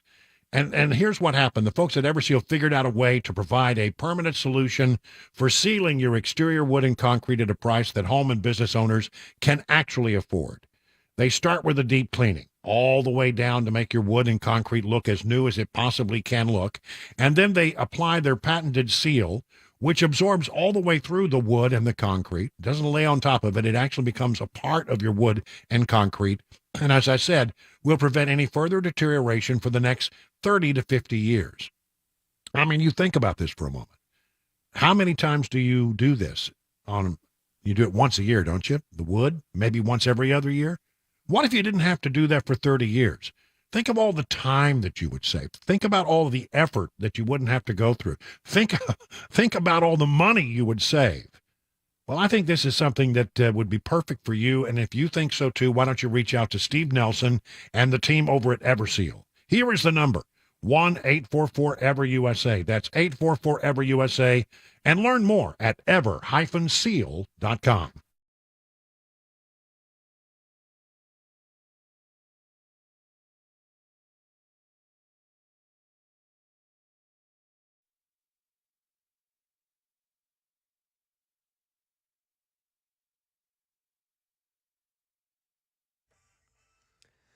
.502, I'm Mac Morey with your top stories. Right now, 70 degrees in Nashville. Expecting some showers and thunderstorms tonight around Middle Tennessee. That'll bring some cooler temperatures for your Friday morning. Tomorrow, latest traffic and forecast coming up in 5 minutes. Continuing coverage on the war between Israel and Hamas. Daria Albinger.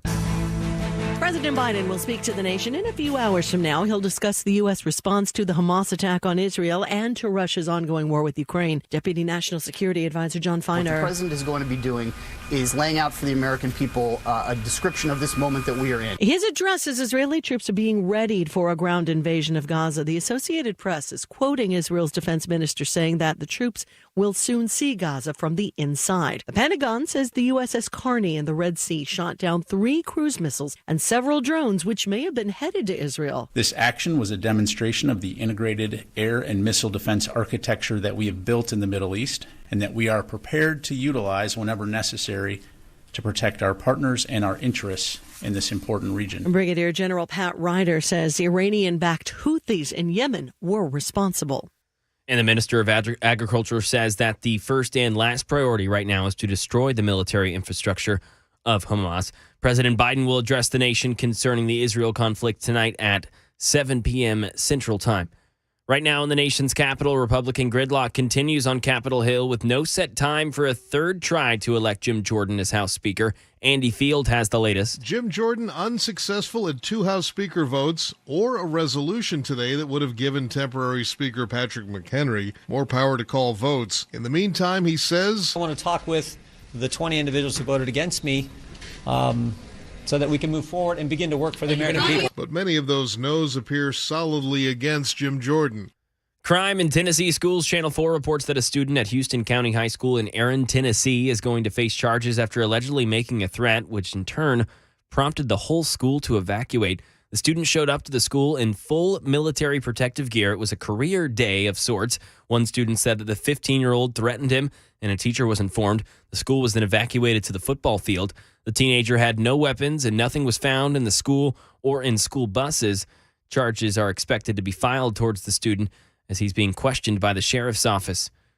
And in California, a federal judge who has a history of rulings against gun laws has again ruled that the state's assault weapons ban is unconstitutional. Alex Stone. Judge Roger Benitez of San Diego is a federal judge who over and over again has ruled against gun laws, and his rulings have repeatedly been blocked by higher courts. Now he's again ruled to overturn California's assault weapons ban. He found that semi-automatic rifles are common household items. When he struck down the law in 2021, he likened the AR-15 to a Swiss Army knife. The ruling was vacated by an appellate court and sent back to him for the new identical decision that's come. It won't take effect immediately. There is a 10-day stay for appeals. And that is the latest news. Traffic and weather on the way. I'm Mac Morey, WTN News.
Well, good afternoon, good evening. It is 5:08 on Super Talk 99.7. I'm Brian Wilson, and you're listening to The Drive on this October 19th. It's a Thursday, and listen, this is the time of day where people get into their cars, and there's a lot to catch you up on here, because as we said, the situation on several stories, very fluid, and in fact, things that you may have heard this morning when you were going to work are not true this afternoon. And things that I tell you here in the next few minutes may not be true in an hour. That's how fluid and dynamic the situation is. This is a good day for you to sort of settle in and stay with us, because we are plugged in. Mac Morey's in the newsroom. He'll bring us any updates on these big breaking stories of the day.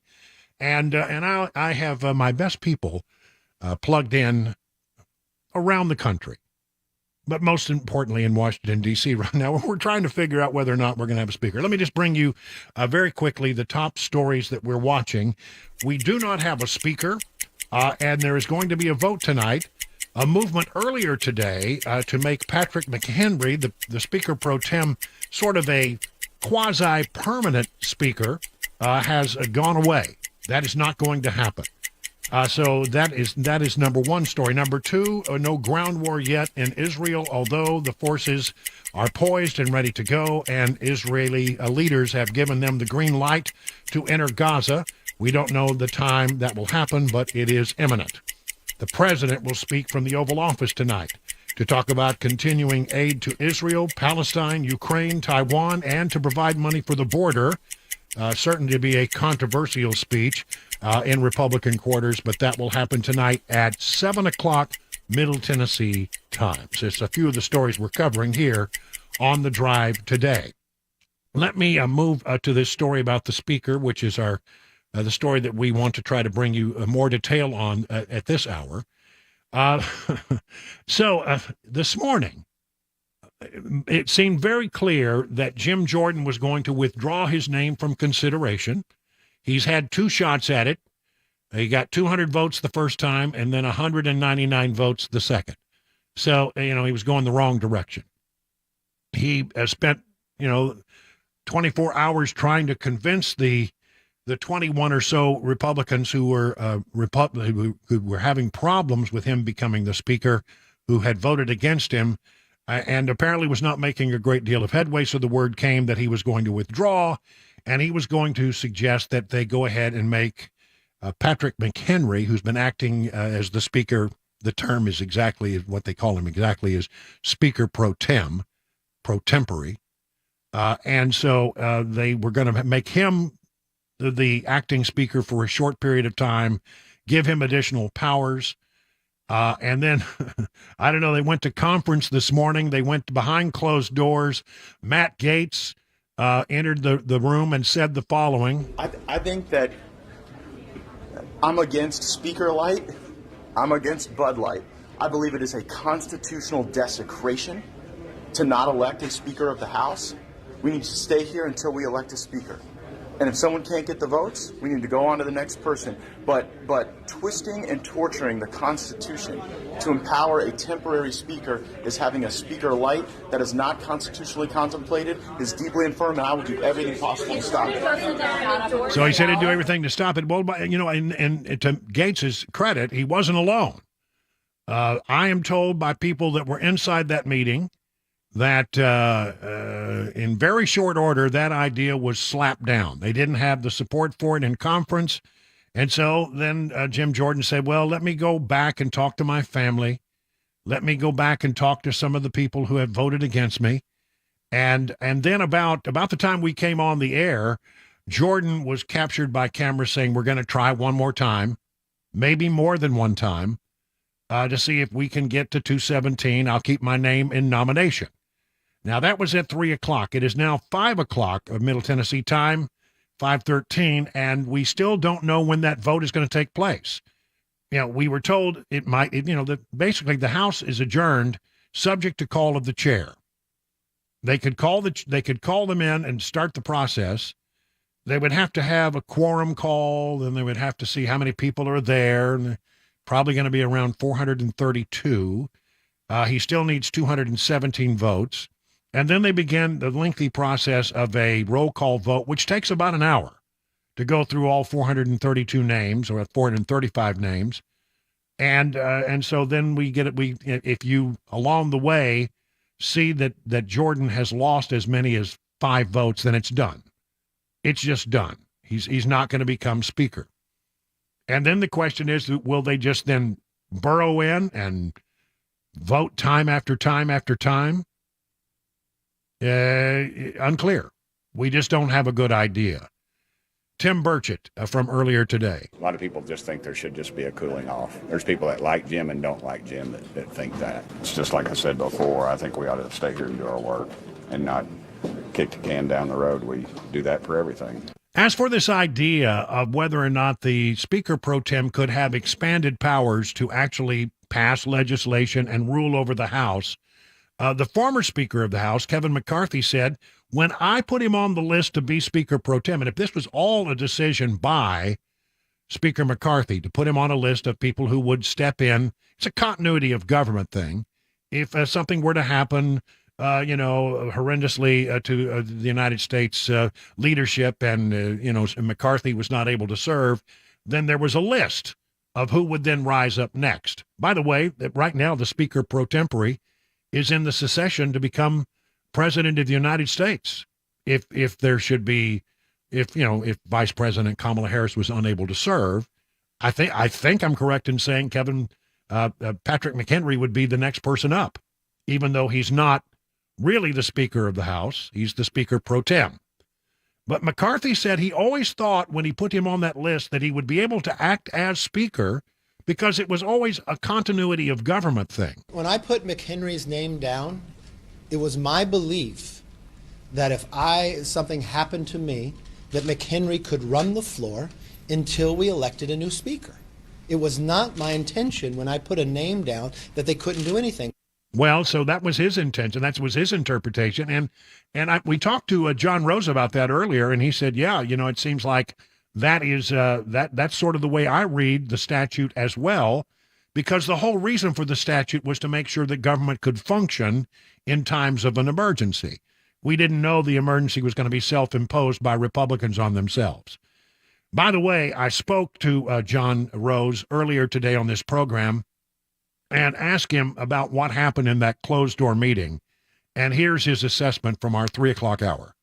So lots of discussion around how to move forward. I think Chairman Jordan thought the idea of empowering McHenry as Speaker pro tem might be a good way to relieve some of the pressure and allow some time for maybe cooler heads to prevail and find our way to getting a Speaker elected with 217 votes, whether that be Jordan or someone else.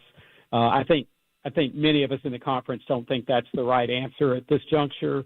And so I don't think there is currently, my sense is there's not the support in the Republican conference to empower McHenry.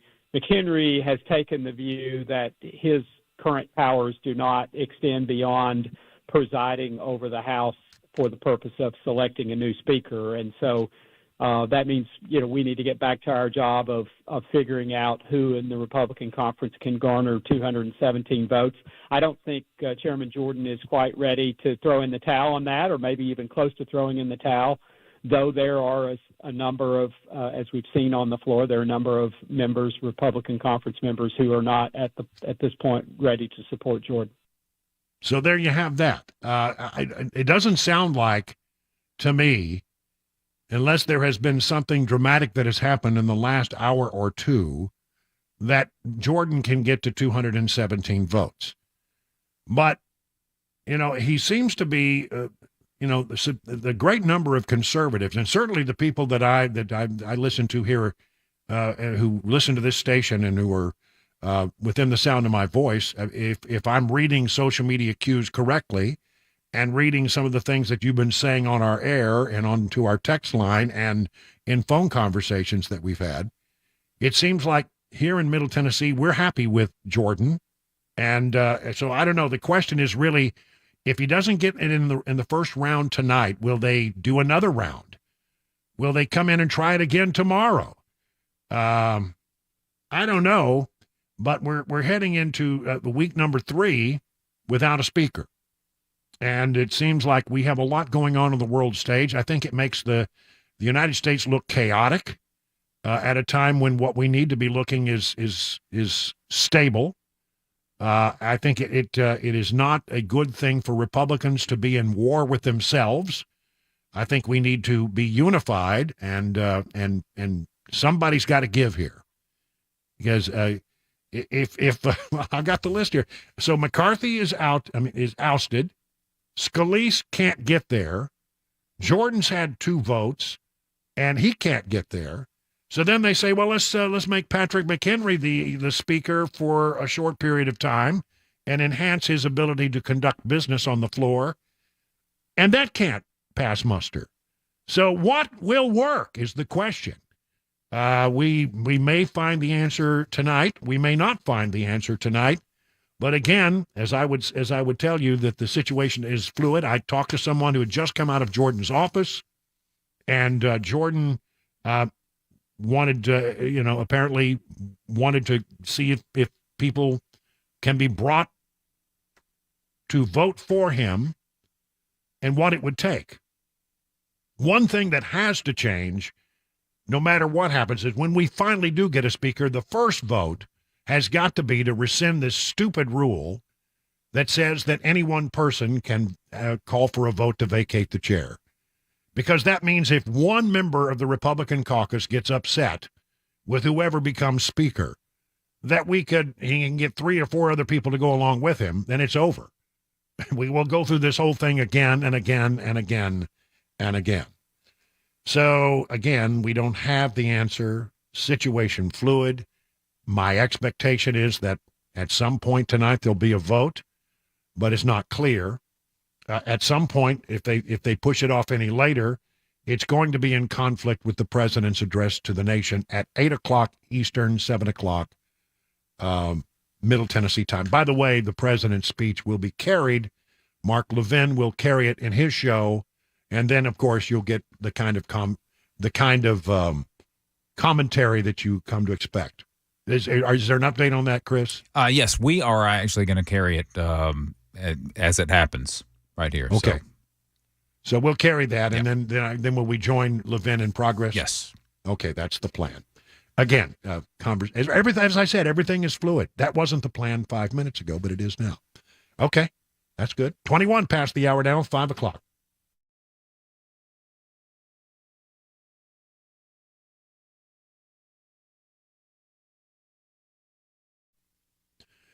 When's the last time you were in an auto repair shop? Did you think that it didn't smell too good, that it was stinky there? I mean, smelly, greasy old rags laying around, a countertop that you don't even want to touch. Another thing that stinks at some of these repair shops is that they keep your car forever, they're not honest, and they don't call you back when they say they will. If that was your last experience at a vehicle repair shop, it's time to try something different. Let me tell you about Eurofix. Eurofix takes the stink out of European auto repair. At Eurofix, you get a free 15-minute no-wrench inspection with an estimate at every visit. No high-pressure sales tactics. At Eurofix, you get a 3-year nationwide warranty and a free loaner car with every repair. You never pay dealer prices. Eurofix in Franklin, 100 Oaks, Murfreesboro, Belmead, and now their newest location in Mount Juliet, right across from the Dairy Queen. Call 844-EUROFIX. That's 844-EUROFIX, or visit myEurofix.com. That's myEurofix.com, and tell them your friend and radio buddy Brian Wilson sent you.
We hear what the latest on the Israeli defense officials are suggesting is happening regarding a ground offensive into Gaza. The latest in the House of Representatives, a third vote is supposed to happen at some point later tonight. And then one of the nation's biggest drugstore chains pulling some of the most common decongestants. We tell you why. 5:30 Super Talk 99.7 WTN. It's time for our fan favorite. Spanning the globe to bring you the constant variety of sport, the thrill of victory, and the agony of defeat. It's Mac Morey's wide world of sports. And now here is the star of our program. You know him, you love him, you can't live without him. The one, the only, Mac Morey. Oh, yeah. Woo! There's that. It's a good crowd today. It's a pretty big crowd. Enthusiastic. Got a big crowd today. Well, we have a bye week, and normally we get down to this time of week, we start talking about maybe, what's going to happen with the Titans, but the Titans have got a bye week right now, and that's an all-important time for them to rest and reset, which is something, by the way, that I think that Coach Vrabel does quite well, resets during the bye week. But what are we going to talk about today, then? Yeah, so usually Fridays are our Titans day, so I figured, okay, what do we do on Thursdays? I think we're still going to do Titans today, and I'm going to save tomorrow for Tennessee Volunteers, because it is Bama Hate Week, so we got to get the Vols in tomorrow. It's Bama Hate Week. It's time. Let's go. So we'll do that tomorrow, but I figured today we'll stick with the two-tone blue and talk about some of the biggest goals for the bye week. What needs to be corrected, right? We've seen a 2-4 season this far into the season for the Titans. Not what we wanted as fans and supporters of this team, right? We've seen a lot of long third downs. So that's the first thing that I think Mike Vrabel needs to address when it comes to this offense. Him and Tim Kelly need to figure out how to, one, of course you want to avoid third downs, but two, more importantly, the average down and distance for third downs right now, the Titans are bottom 5. They are facing the large third downs, third and 7s, third and 8, third and 9, third and 10s, a lot of the time. And that just puts you in a tough situation, not only because obviously you have more yards to reach the first down, but just as far as your playbook, it shrinks. Now you have to call a pass. The defense knows that. And you've got an offensive line in the Titans that isn't really, set up for predictability here. They need all the nuances and creativity that they can get for this offensive line to just bide some more time. And so they need to avoid third down and longs. That's number one. I'd say all you got to do is just get 3 1/3 yards every time you have the ball, and everything works out great. That's exactly right. I mean, really, football comes down to that, doesn't it? I mean, honestly. Well, they make it so much harder than it needs to be. Come on, guys. Come on, 3 1/3 yards. It doesn't seem like much. And I think part of that is the way they're utilizing Derrick Henry. Derrick Henry right now, he's being contacted more than 80% of his runs. He's being contacted at or before the line of scrimmage. Yes, it's the O-line, isn't it? I mean, really, you've got to have a seam. He can take any little seam you give him and make the most of it. But there has to be something there for him to work with. He showed us in London that he still attains that burst and that speed and that yards after contact ability with those tree trunk legs. We know that Henry still has that in there, but he's got to be able to, as you said, Brian, get a seam, have any sort of gap. So I'd say a little bit less of running in between the tackles. I'd say maybe some more outside runs, maybe some more pitches. Maybe I know he can't really run routes and catch a lot of great big long passes, but maybe just little, passes in the flat. Just get Derrick Henry in different spots on the field. They can't abandon him completely, but they can't utilize him the same way that they did in 2019 and 2020. The offensive line isn't the same. He's an older player, and defenses have evolved. They're looking for 22 every time. So now the creativity's got to step up. And so they've got a week. Tim Kelly, Mike Vrabel, these guys, let's go. I'm excited. They open up their, after bye week, they'll open up at home against the Atlanta Falcons. That's a team that's been middling to below middling as well, and that's a quarterback in Desmond Ridder that this tenacious front seven in the Tennessee Titans can really get after. So I'm excited for it. One of the things that Vrabel does well when he does it are sort of these oddball trick plays. The reverses and then throwing tossing it to Henry, who then tosses the ball downfield for touchdowns. Yep. Those kind of things work. But I guess you can't have too many of those things in your retinue, your lineup or in your playbook, because if that's all you do, then it becomes very predictable. But you also have to get the basics down first before exactly you right. can. Oh, yeah. That's sort of like the icing on the cake when you have a few of those plays up your sleeve, I guess. And one of the headlines to watch in this bye week is Tannehill's health. How's the ankle? Is he going to be able to play? Because, I mean, you talk about playbook, talk about what you have to do at your will here and what you want to be able to call. A lot of that's going to go away if Tannehill's not in. A lot of that's going to change. Yeah, it's his right foot, and that's the one you got to land on when you're powering a pass. He's got to plant that. That's where his power is going to come from. Yeah. Okay. Well, we'll keep an eye on it. Now it's time for Mac Morey to take off his sports hat, put back on his news hat, because it's time for the news on Super Talk.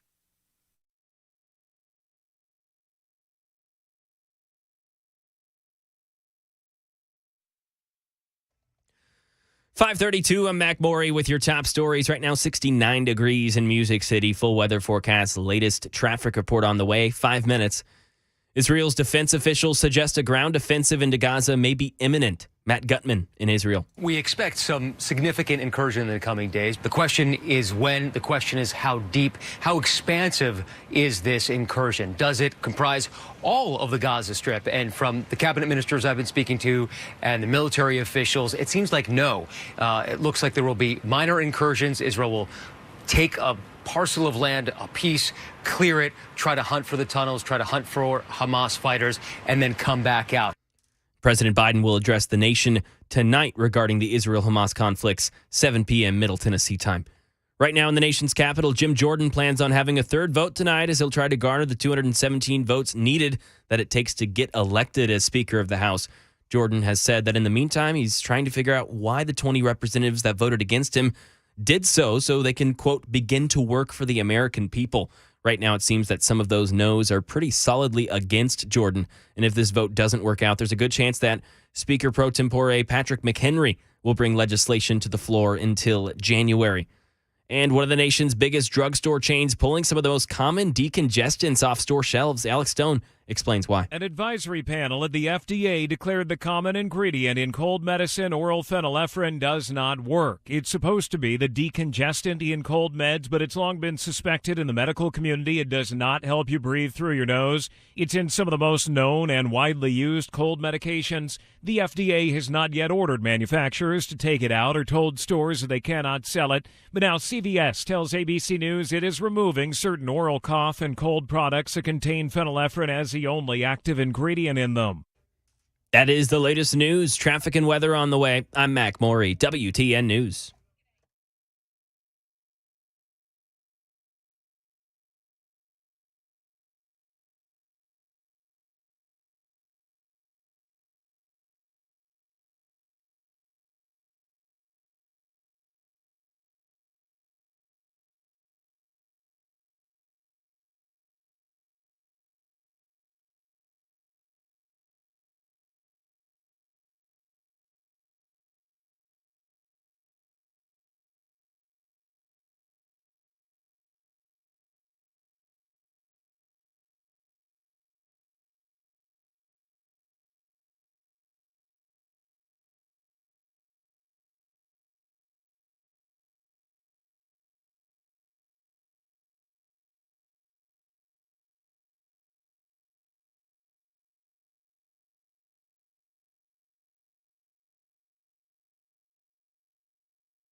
It's 39 minutes past the hour of 5 o'clock on Thursday, October 19th. If you're getting into your car, let me bring you up to speed on a couple of things. The ground offensive into Gaza is poised and ready, and Israeli troops have been given the green light to go, but they've not yet gone. Not clear when that's going to happen. The President of the United States is going to speak, and we'll talk about this in just a short while.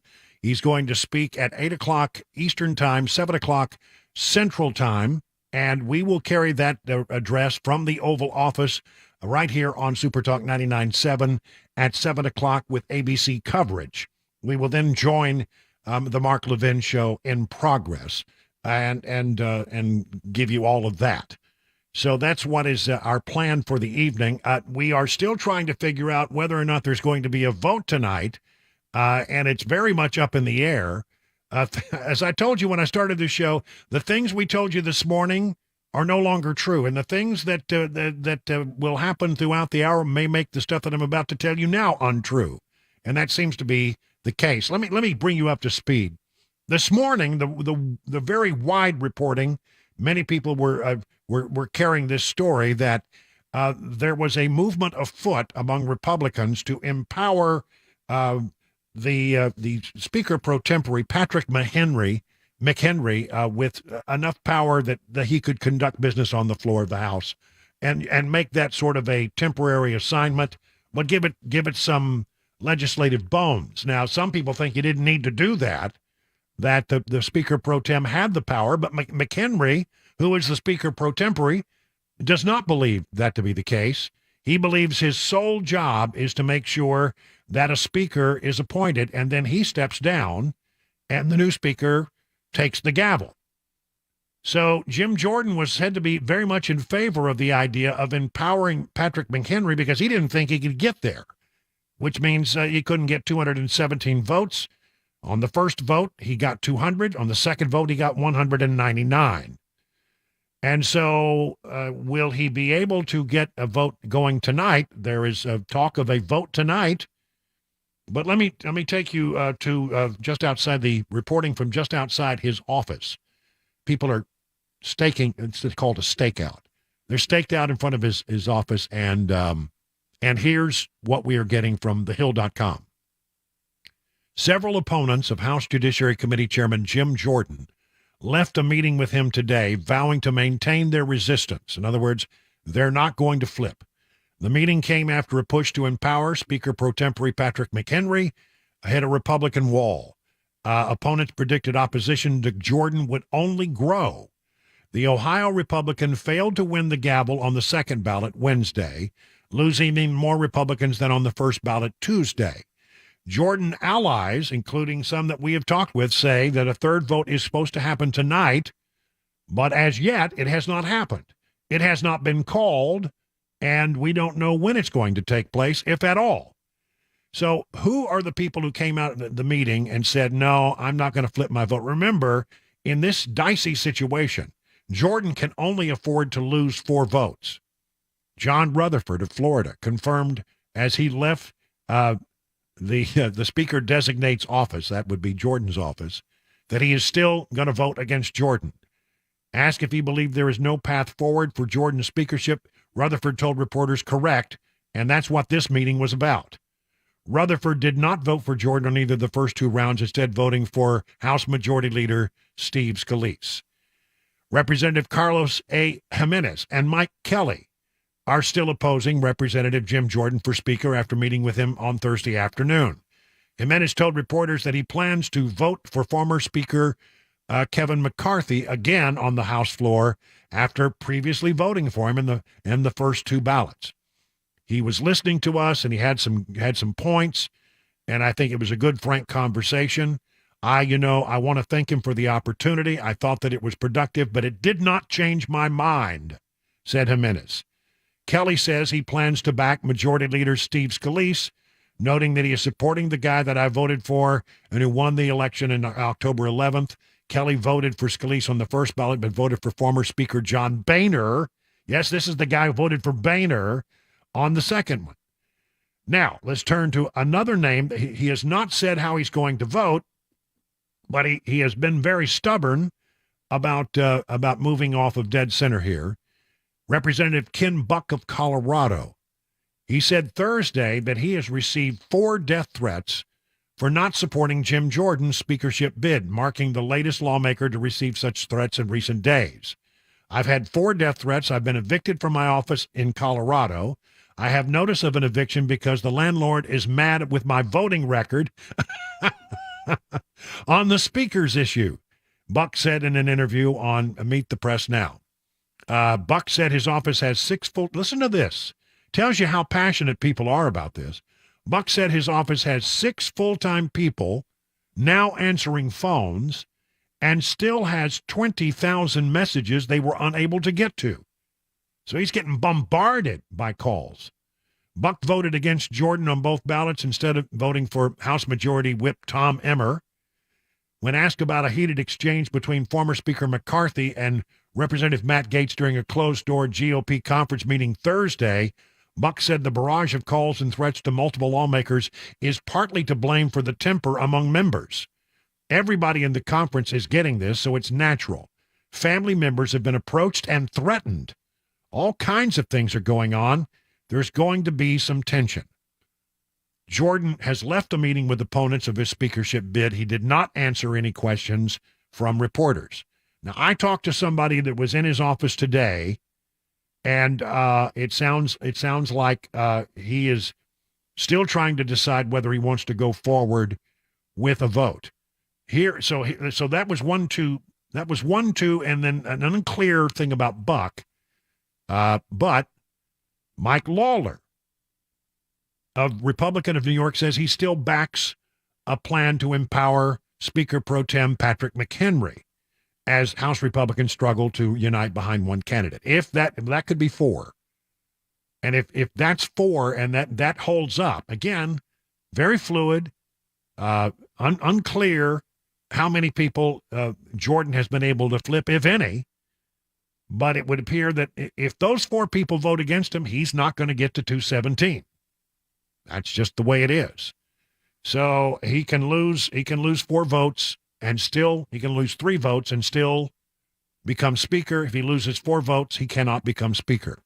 That's how thin the margins are. So he's, there was a meeting with some of the holdouts, and were they able to get anybody to change their mind? It doesn't sound like those who are dug in have decided they're going to change their mind. So I'm thinking the way it looks right now, he doesn't have the votes, and I don't think he'll call a vote until he has it. A lot of people thought that what should happen is he could go out there and see if he's made any ground. If it goes the wrong way, it's over for Jordan, and he knows that. So he's got to get as many votes. If he gets close, and all you need is 1 vote, then, really the pressure will be applied, and it will be very hard, I think, for one lone person not to break. But I don't know that we're there yet. I think we might be still somewhere around 205, maybe 210 if you're lucky. It could actually go the other way. So I don't know. I don't think we're going to have resolution to this tonight. It doesn't seem that way as things are playing out. But again, situation very fluid, very dynamic. Now, against that backdrop, over the other end of Pennsylvania Avenue, 16 blocks away at the White House, they are now preparing for an address from the President of the United States from the Oval Office. And what will Biden say? Well, apparently he's going to ask, I have a story on it here somewhere. Let me see if I can pull this back up. Yes, here it is. Biden to make primetime case to a skeptical public on Ukraine and Israel. Well, I don't know that there's skepticism about providing support for Israel. I think there is some growing skepticism about whether we should continue to provide funding for the war in Ukraine. President Biden is set to deploy the bully pulpit in his push to maintain America's support for Ukraine and lay out a vision for the U.S.'s role in the unfolding war between Israel and Hamas. Recent polls have shown that voters are really steadily souring on U.S. support for Ukraine, which, while about half of Americans trust Biden to handle the Mideast conflict, it's not that, well, that is true. We don't trust him to handle this, but one way or the other, I don't think there is strong support against the idea of providing support for Israel. I think there are still a lot of people in this country, well more than half, who support that. Biden had initially planned on a major speech aimed at convincing the public on his pledge to stand by Ukraine, but the Israel-Hamas conflict has turned it into a two-pronged address as he seeks to rally support in Congress for a robust security package. Experts say Biden will need to choose his words carefully. Matthew Waxman, a former senior official at the State Department, said one of the challenges of this speech is that he needs to link the conflicts in some meaningful way. He wants to avoid the appearance that these are kind of unrelated things and they both seem to be happening at the same time. He needs to, in a compelling way, link the two. I'm not sure you can. Maybe you can. Apparently, the $100 billion would provide, under the plan that there's been, we keep hearing is going to be revealed tonight, would involve funding for Israel and for more Palestinian aid. He just gave $100 million that put 20 trucks into Gaza. That is supposed to be providing just the basics of humanitarian aid, food and water, and some medicine. I mean, honestly, that I don't have any problem with a few trucks going across the border to provide water for people. You don't want to see people starve. Many people are down in the southern part of Gaza right now because the ground invasion in the northern part of Gaza is expected at any minute now. In fact, I wouldn't be surprised if the first words that the president speaks tonight is that, as I speak, Israeli troops are about to go into Gaza. That'll probably be the first thing he says. I have a feeling that maybe the advancement into Gaza by the ground troops in Israel and the president's speech are probably timed to be about the same time. So there you have that. So if you send in a few trucks with water and food to the people that are in the South, is it possible that Hamas hijacks it and takes it into their custody? I suppose, but I mean, look, I just don't want to see people starve or die of thirst, because not all the people that have fled Gaza to the south are involved in what Hamas is doing. There are some, but not all. So I don't have that problem at all. But we'll see how. I don't know that you're going to get a whole lot of support for additional support for the Palestinians. Then Ukraine. Taiwan is supposed to be a part of this speech, providing more security support for Taiwan.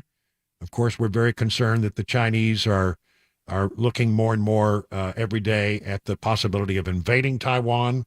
We have an obligation to protect Taiwan and to enter that fray, the president has said, if that may be. And then apparently to sweeten the deal, Biden is saying that some of the money can go toward securing the border. Man, is that a day late and $1 short? So that's where we are right now. 53 minutes past the hour of 5 o'clock on Super Talk.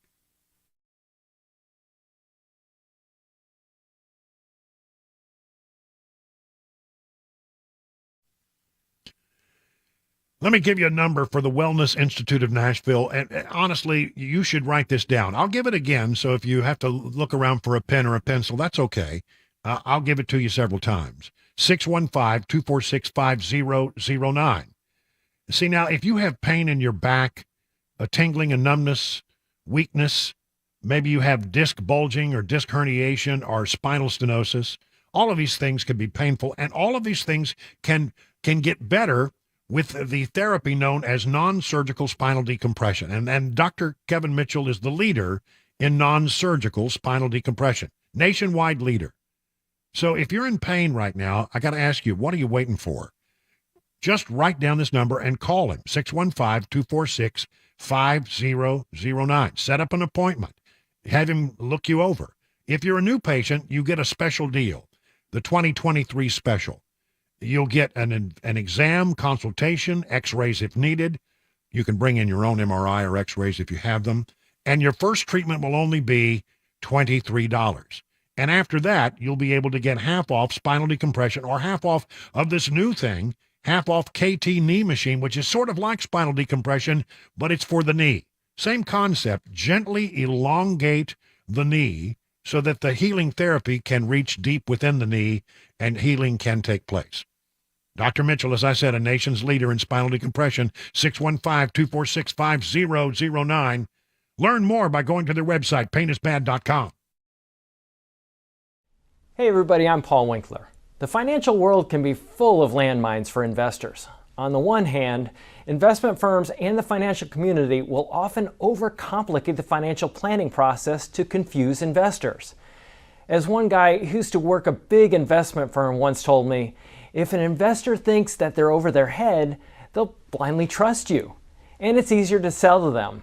I'm glad I'm away from that.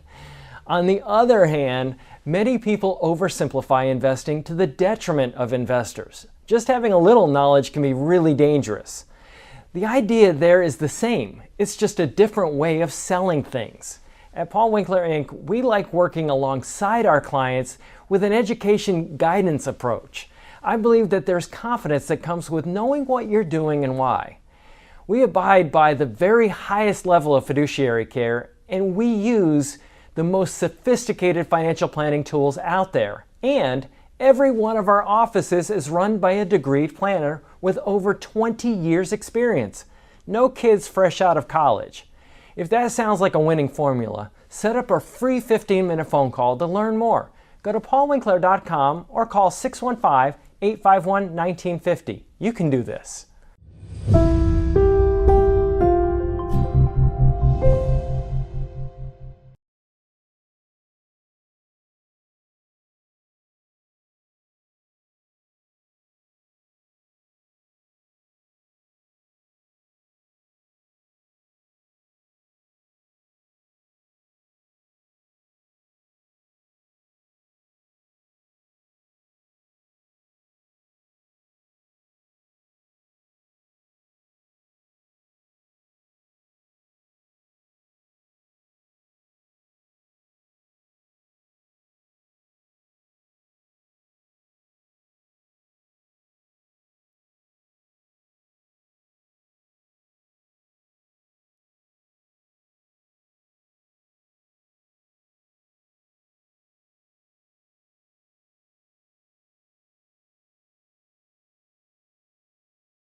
6:02, I'm Mac Morey with your top story. 68 degrees and expecting rain, possible thunderstorms tonight over Middle Tennessee. A latest forecast and a traffic report upcoming. Getting to the coverage between Israel and Hamas war. But before that, sources tell WTN that no vote in the House of Representatives will take place to find a speaker. That third vote for Jim Jordan will take place tomorrow at 10 a.m. Middle Tennessee time. Now over to that continuing coverage on the war between Israel and Hamas. Daria Albinger. There are more signs that Israel's ground offensive into Gaza may be imminent. ABC's Matt Gutman in Tel Aviv says there are a lot of questions into what lies ahead. We expect some significant incursion in the coming days. The question is when. The question is how deep, how expansive is this incursion? Does it comprise all of the Gaza Strip? And from the cabinet ministers I've been speaking to and the military officials, it seems like no. It looks like there will be minor incursions. Israel will take a parcel of land, a piece, clear it, try to hunt for the tunnels, try to hunt for Hamas fighters, and then come back out. President Biden will discuss the U.S. response to Israel's war with Hamas when he addresses the nation tonight. He's going to ask for billions of dollars in aid to Israel and to Ukraine. The Pentagon says Iranian-backed Houthi rebels were behind the cruise missiles and drones that the USS Carney shot down in the Red Sea. And again, President Biden will address the nation tonight, 7 p.m. Right now in Nashville, Metro Police out with an urgent message to owners of certain cars. If you own a Hyundai or Kia, police say you need to call the dealership ASAP to schedule anti-theft software upgrades. There has been a spike in car thefts linked to a viral social media trend showing how you can start Hyundais and Kias without a key. Police say from this time last year, there has been a 410% increase in Hyundai and Kia thefts in Nashville. The upgrade is for models with a turnkey to start ignition system in the 2011 to 2022 years. Nearly 4 million vehicles are eligible for this upgrade. It is free of charge. Ken Weaver, WTN News. And that is the latest news. Traffic and weather next. I'm Mac Morey, WTN News.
Good evening, everybody. It is about 9 minutes past the hour of 6 o'clock on Super Talk. I'm Brian Wilson in the chair and on the air on this very busy Thursday, October 19th.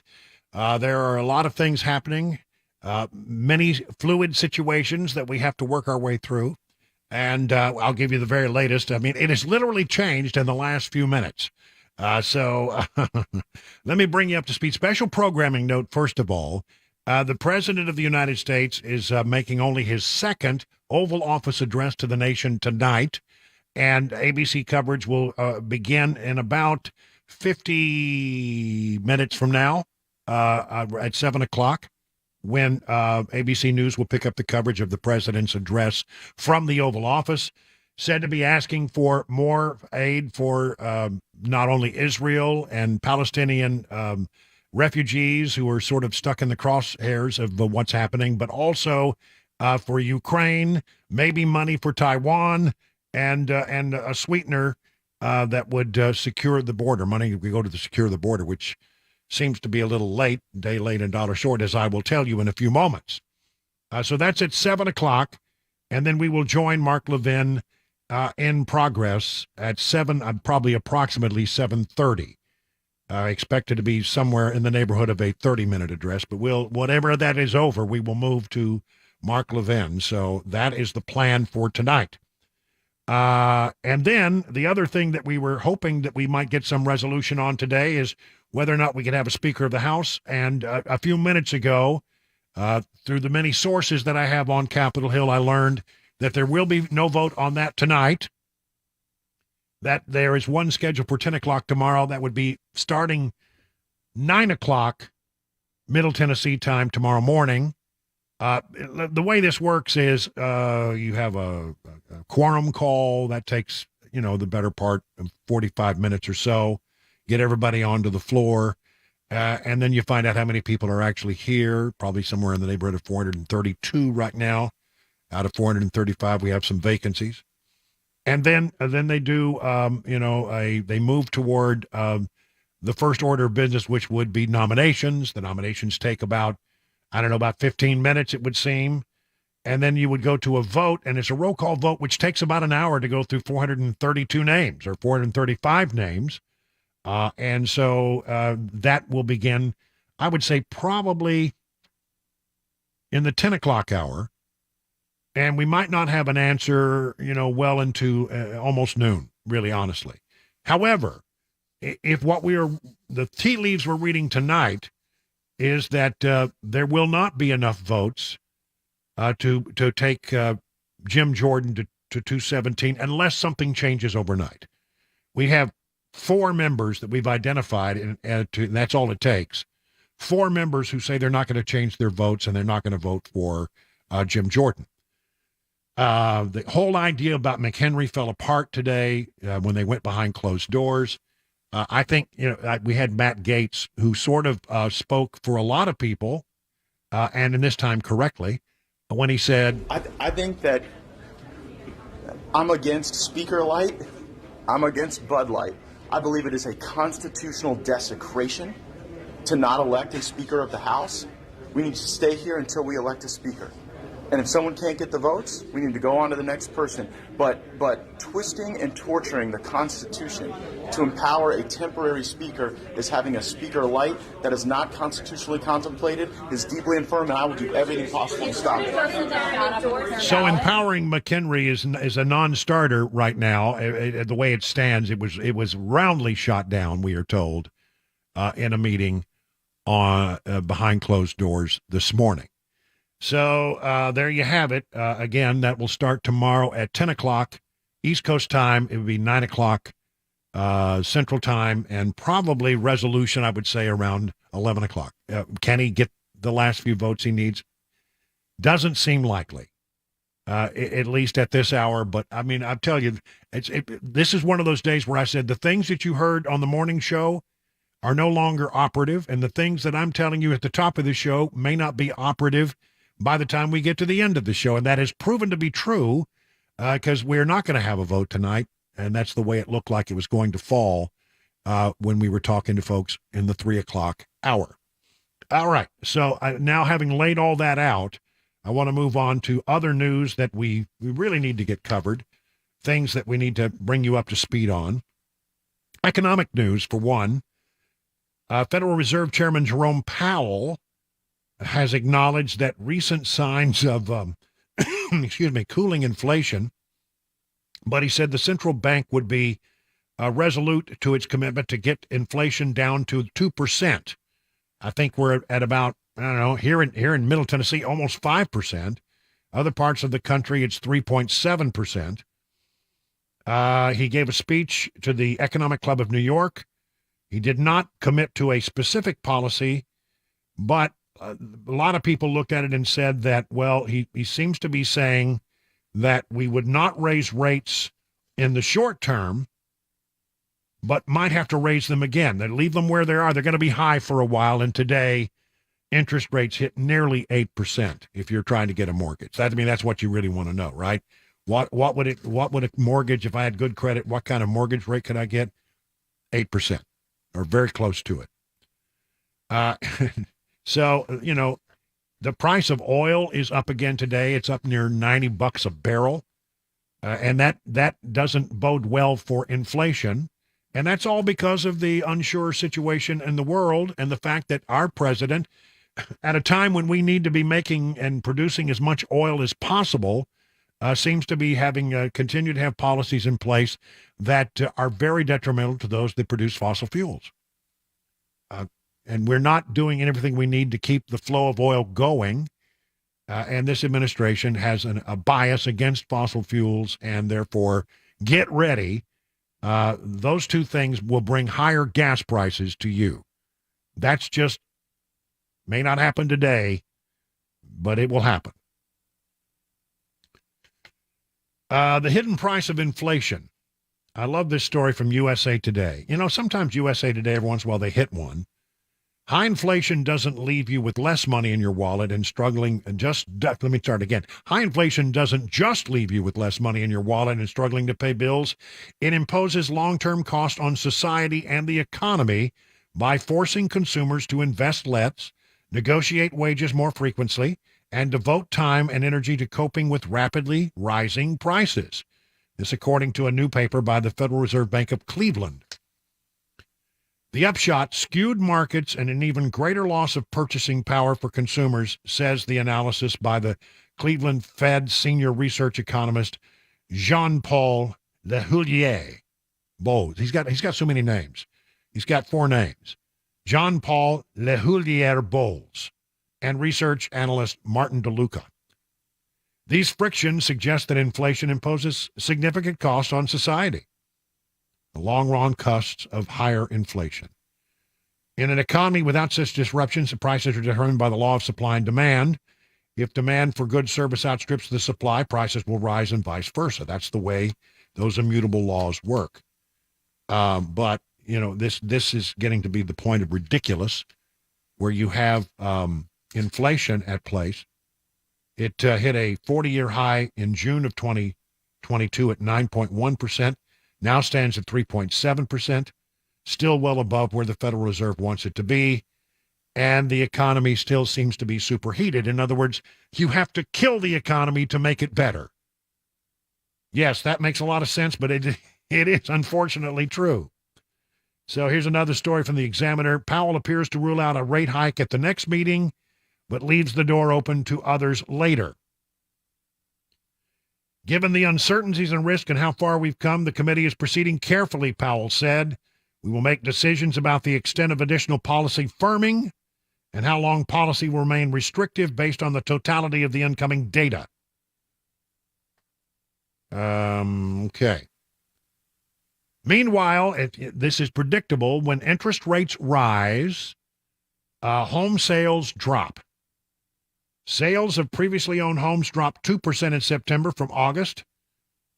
The slowest sales pace since October of 2010 during the Great Recession, when the market was in the midst of a foreclosure crisis. As a comparison, just 2 years ago, when mortgage rates hovered around 3%, home sales were running at a 6.6 million pace. The average, talk about how things have devolved inside of just 2 years. What happened 2 years ago that made this all happen? Chris, do you remember? Did something happen in the news that made this all happen about 2 years ago, maybe a little more? 2 years ago. What happened 2 years ago? Well, I'm sure we'll figure it out. The average rate on the 30-year fixed rate today is 8%. In 2 years, the mortgage rate has gone from 3 to 8%. And basically, home sales are almost non-existent. As has been the case throughout this year, the limited inventory and low housing affordability continue to hamper home sales. There were 1.3 million homes for sale at the end of September. That's down from about 8% from a year ago. Inventory, where you used to have homes, when I was buying my home, and that wasn't that long ago, about a year ago, you still had great demand. But right now we have a 3.4-month supply of homes on the market. In other words, if you put your house up for sale, it might take you 3.5 months to sell it. Higher mortgage rates, the median price of a home sold in September was up 2.8%. Isn't that weird? Even though they can't sell them, the value of homes remains high. The good news is that, if you have a home, you're probably not losing value, or at least you're remaining steady there, and that's at least a good thing. First-time home buyers made up 27% of sales. Historically, they make up about 40%. All cash sales make up 29% of September transactions. In other words, the only way people are buying homes right now is if they got cash money on the barrelhead. Wow. I told you I'd bring you up to date on the situation on the southern border. I will do that right after we take a break. 20 minutes now, past the hour of 6 o'clock.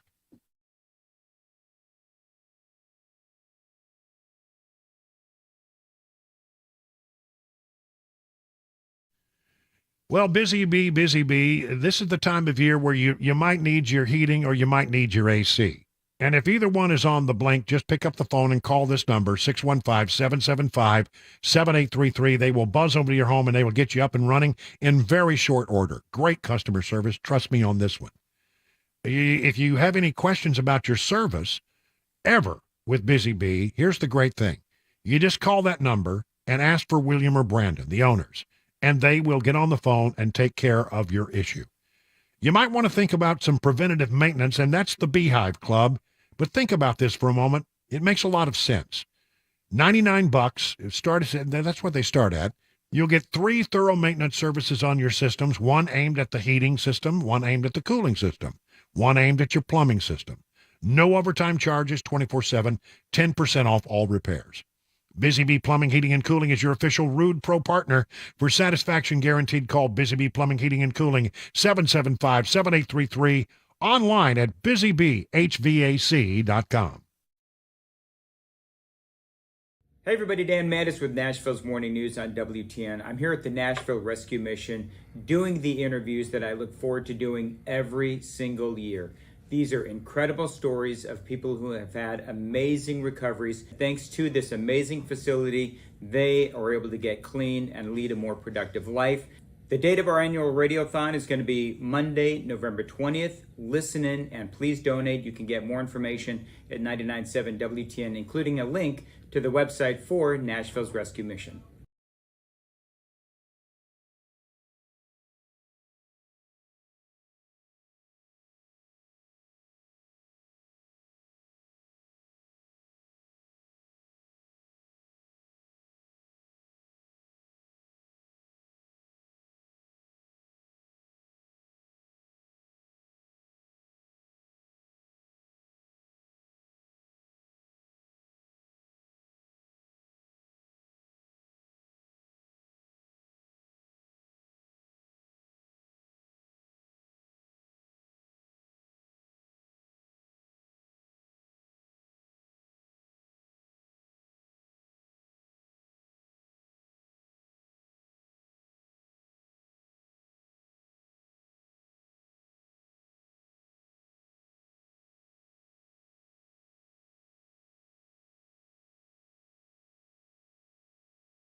Just want to mention that some of you are enduring rain right now in the Nashville area. There is some heavy rain just to the north of Nashville, and radar seems to suggest that it will push through very quickly from the northwest to the southeast.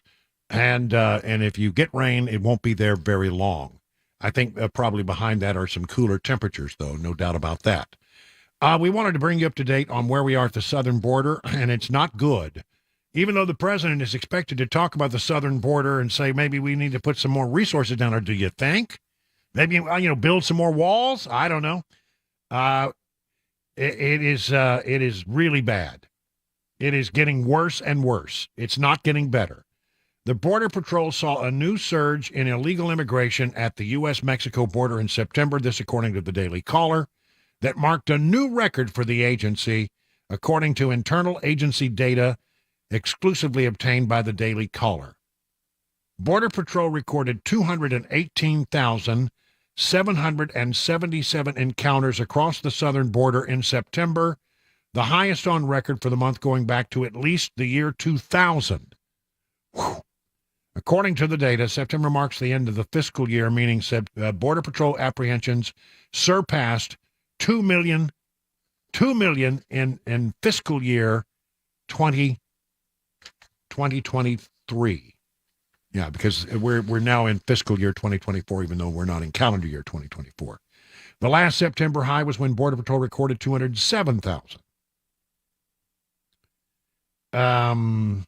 It is they called up the Border Patrol they got these numbers, and then they called up the Border Patrol to get confirmation or to get a comment. It is the policy of the Border Patrol to neither confirm nor speak to potentially improperly disclosed information or internal documents. Too bad. But it's bad. And the other day, the big story is that we've had in the first 16 days of October, 18,000 known gotaways. Think about that. 18,000 people came across the border, and we don't know anything about them. We don't know who they are. We don't know what they're up to. We don't know where they came from. We don't know where they're going. We don't know who they're loyal to. We don't know.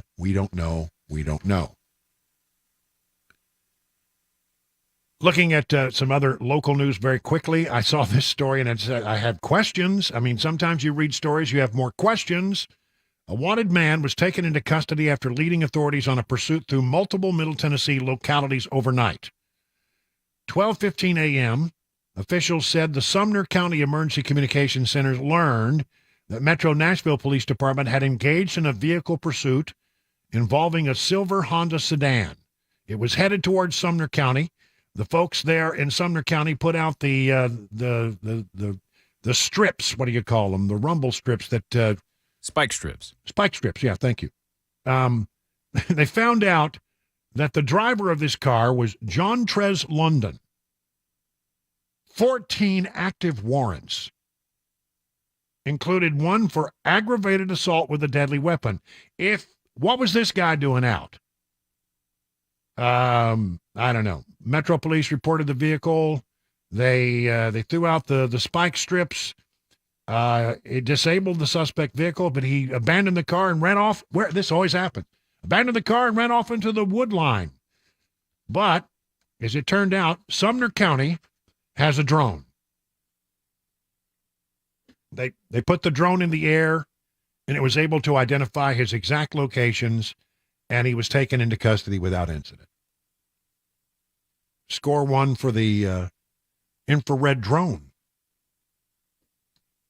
But it is a real good example of multiple jurisdictions and agencies working together, to get a bad guy off the streets. And I bet you some of this had to do with license plate readers. I bet that's how they found out where that car was. By the way, Wilson County now has, all of Wilson County will now be equipped with license plate readers, not just Mount Juliet. From Mount Juliet to Lebanon, LPR cameras are going to be installed. A 21-camera system will be brought into play in the next few days.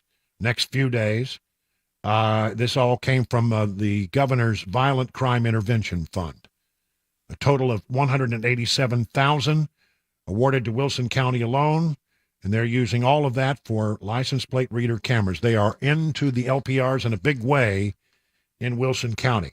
I wonder if there'll be one here in in bucolic Watertown. Will we have a license plate reader, I wonder? It says the entire county.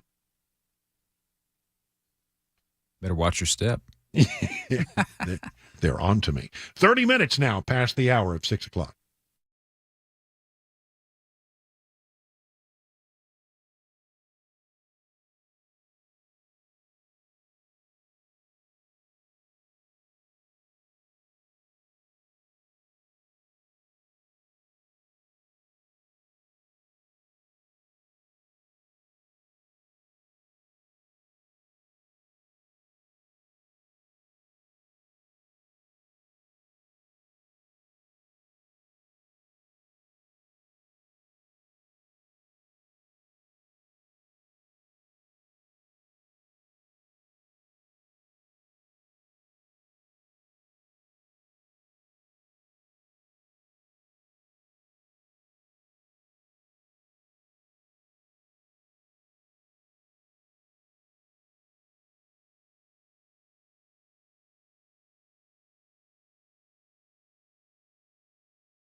Let me tell you about D.T. McCall. Listen, a good company, been around in Middle Tennessee for more than 100 years. And you know, you don't get to make it that long in a business world unless you have a reputation for treating people well.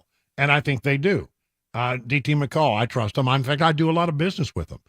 You look around my house, you're going to find furniture and appliances. I can point, that came from D.T. McCall. That came from D.T. McCall. One of the things I love about it is they have a great deal of selection for you to look at. I mean, Cabana Wife and I, we have very different ideas sometimes about what we're gonna put in our house, but we, you know, when you have a lot to choose from, you can go walk through the area and come to agreement in rather short order. At least we did. So if you need appliances, you need furniture, you need mowers, whatever it is you need for your home, you're going to find it at D.T. McCall's. Now, free delivery, set up and haul away. You'll never be charged extra for that. The price that they give you is an honest price, and it'll be a good price. as much as possible, the folks at DT McCall sell products that are made and manufactured in Middle Tennessee. And they like to keep the dollars local. So that's another good reason to do your shopping at DT McCall's. 5 convenient locations. Learn more by going to their website, dtmccalls.com.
.637 on Super Talk 99.7. The president speaks at 7 o'clock, and we will carry that live, ABC coverage beginning at 7 o'clock. It is an Oval Office address. A lot of talk about what the president will ask for today. That is something we took up with Representative John Rose, as well as a discussion about what was happening with the effort to get a new speaker. In the 3 o'clock hour, Congressman John Rose had this to say.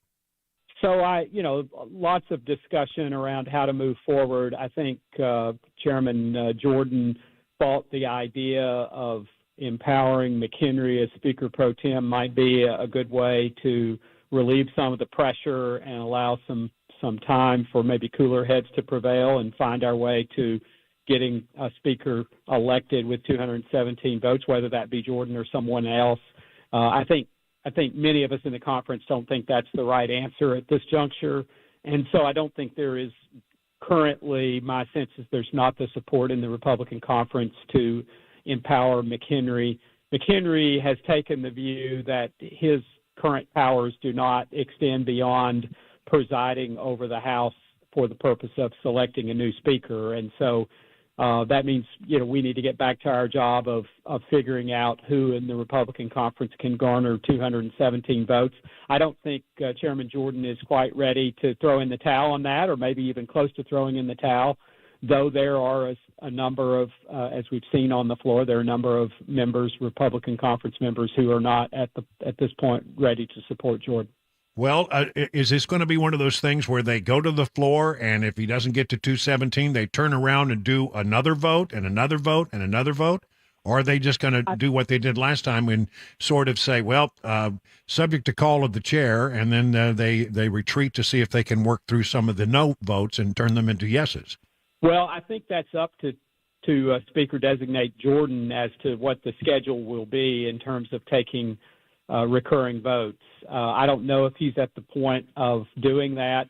There is a considerable number of members of the conference who think that we should stay at this until we get to the answer. And in fact, one member suggested we should have chicken and beans until we get to the answer and be sequestered and see if we can get maybe motivated to get to the answer quicker under those conditions. And so, lots of discussion around that. I do think at some point Chairman Jordan is going to have to make the decision that maybe only he can make about whether he thinks he can convince the members that are not currently voting for him to come around. They're not obligated to do so under conference rules, though the tradition has been that the members of the conference support the majority view. That has broken down at present, and so that's why we see our candidates for Speaker not getting to success quickly. All right. Well, I want to play this little short soundbite from Kevin McCarthy earlier today when he talked about when he named Patrick McHenry as his Speaker pro tem, that he imagined that the pro tem speaker would have powers to continue as if he were the speaker until a new speaker was chosen. Here's what he said. Henry's name down. It was my belief that if something happened to me, that McHenry could run the floor until we elected a new speaker. It was not my intention when I put a name down that they couldn't do anything. Well, I mean, what do you think about what he has said there? I mean, could you empower McHenry? I mean, it sounds like it's not going to get to 217 or enough votes to make that happen, but could he be empowered under your interpretation of the law or the Constitution? Well, I think in this case, it's under the interpretation of the House rules that were adopted post 9/11.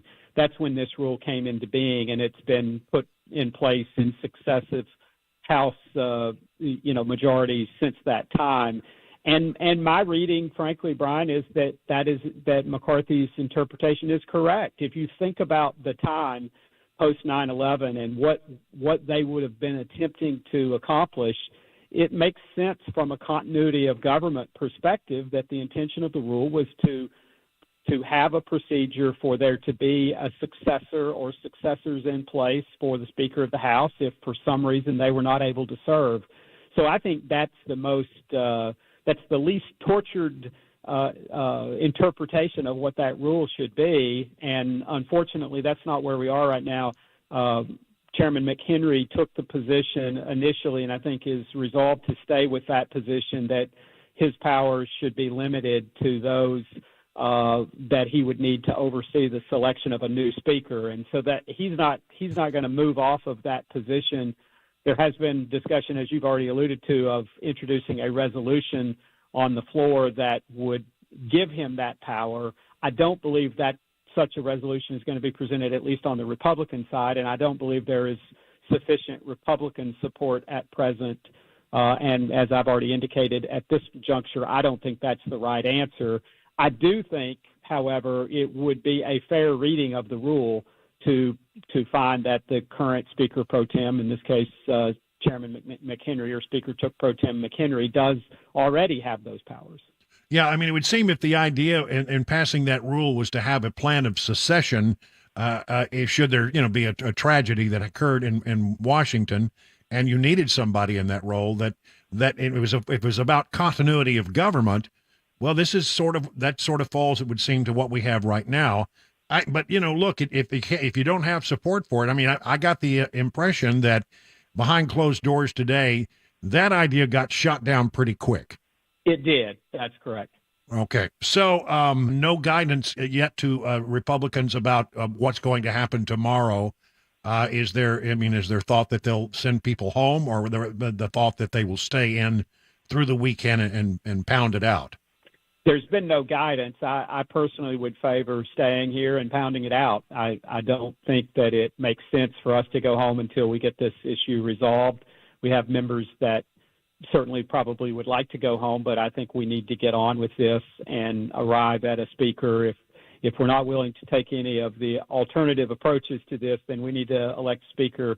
It's just a matter of time until events in the world dictate that we need to be doing business here, and if that hasn't already arose. And so I think we need to get ourselves ready to do the people's business and get on about the business that we were accomplishing before this all started. Congressman, I would be remiss if I didn't talk a little bit about what else is going on in town there in Washington. The president expected to give, I think, only his second Oval Office address tonight.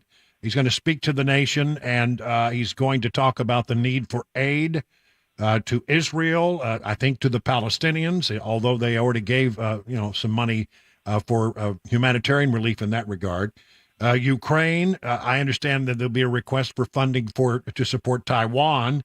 And to sweeten the deal for a lot of Republicans, there's talk about more funding for border security. A little too late, really, but that is apparently also in his speech. Any thoughts on what we're beginning to hear about the outlines of the president's address? Well, I'm hearing what you are, and certainly I believe we should provide the support that is needed to help make sure Israel can defend itself, and I would be supportive of that. Many of the and obviously I support fully funding the efforts to secure our border and making the changes that are needed there necessary to stop the flow of illegals into the country and I dare say terrorists and drugs and the trafficking of human beings. All of those things need to be dealt with. It's unfortunate that the president is trying to play political games with that at this point when that should be kind of our first order of business. I think it becomes very difficult to weave in Ukraine and other issues into this, and I think, from my perspective, we need to be very careful about providing even humanitarian aid to the Palestinians because we know from past experience that aid tends to fall into the hands of Hamas and Hezbollah and the Palestinian Authority, and it oftentimes does not make its way to the very people that it's intended to help, and that's well documented, well understood. So, I'll be very reticent to support giving resources to the very people who have launched this scurrilous attack on Israel. I wonder, do you have concerns, as I do, with the way we must look to the rest of the world right now? We have a president who is weak and feeble, and I would say in cognitive decline. We have a House of Representatives that's not functioning, and it may not function even after today. And then I look around the world stage, and what I see is President Xi and President Putin meeting together, talking about how tight they are and how much support they have one for the other. That's a very troubling picture on the world stage right now, isn't it? It is, and we've seen that throughout President Biden's administration. His leadership has been weak and feckless from the beginning. It has invited attacks around the world, emboldened our enemies at every turn, and so I'm very much concerned about that. On the other hand, I would say there's a long history of America sorting through these issues. Democracy in our republic can be very messy. We see that on display now. But I think the rest of the world has 234 years to look back on and know that we may take some time sometimes to sort out our political differences at home. But once we unite, we are a pretty unstoppable force in the world and a force for good in almost every case historically. And so I think our enemies and those that might be naysayers about America probably should do so at their own caution. Because I think, once we get united, we can move very quickly to be a force for good in the world. And so any of our detractors should take note of that. Our thanks to Congressman John Rose for joining us earlier today and on rather short notice, giving us a lay of the land in Washington, D.C. The president will speak here at 7 o'clock. We will carry that on ABC News and then join the Levin Show in progress. An update on a few things since we talked to John Rose earlier in the day. The next vote for Speaker is now scheduled for 10 o'clock tomorrow morning. That could change by morning, but Dan Mandis will have the latest on that.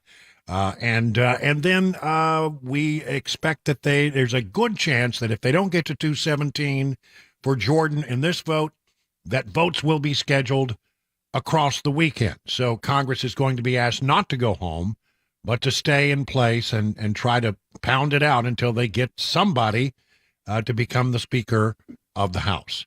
It is now 50 minutes past the hour of 6 o'clock.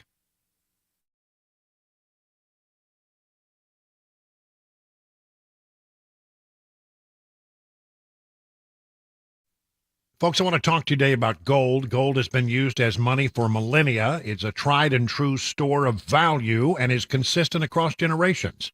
There are some experts who say that generational wealth has three components: land, art, and precious metals. Land and art can be hard to obtain or evaluate, but precious metals like gold, platinum, and silver are practical solutions.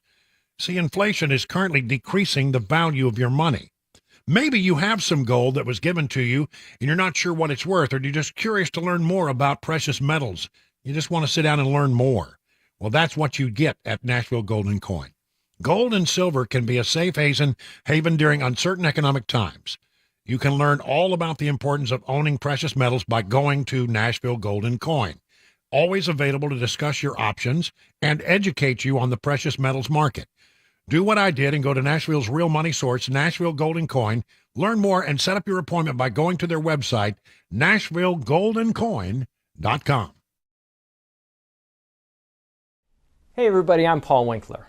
The financial world can be full of landmines for investors. On the one hand, investment firms and the financial community will often overcomplicate the financial planning process to confuse investors. As one guy who used to work a big investment firm once told me, if an investor thinks that they're over their head, they'll blindly trust you. And it's easier to sell to them. I'm glad I'm away from that.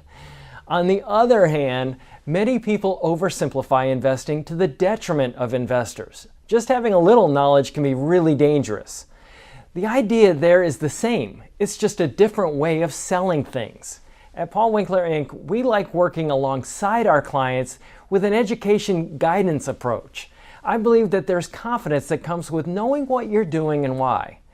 We abide by the very highest level of fiduciary care, and we use the most sophisticated financial planning tools out there. And every one of our offices is run by a degreed planner with over 20 years experience. No kids fresh out of college. If that sounds like a winning formula, set up a free 15-minute phone call to learn more. Go to paulwinkler.com or call 615-851-1950. You can do this.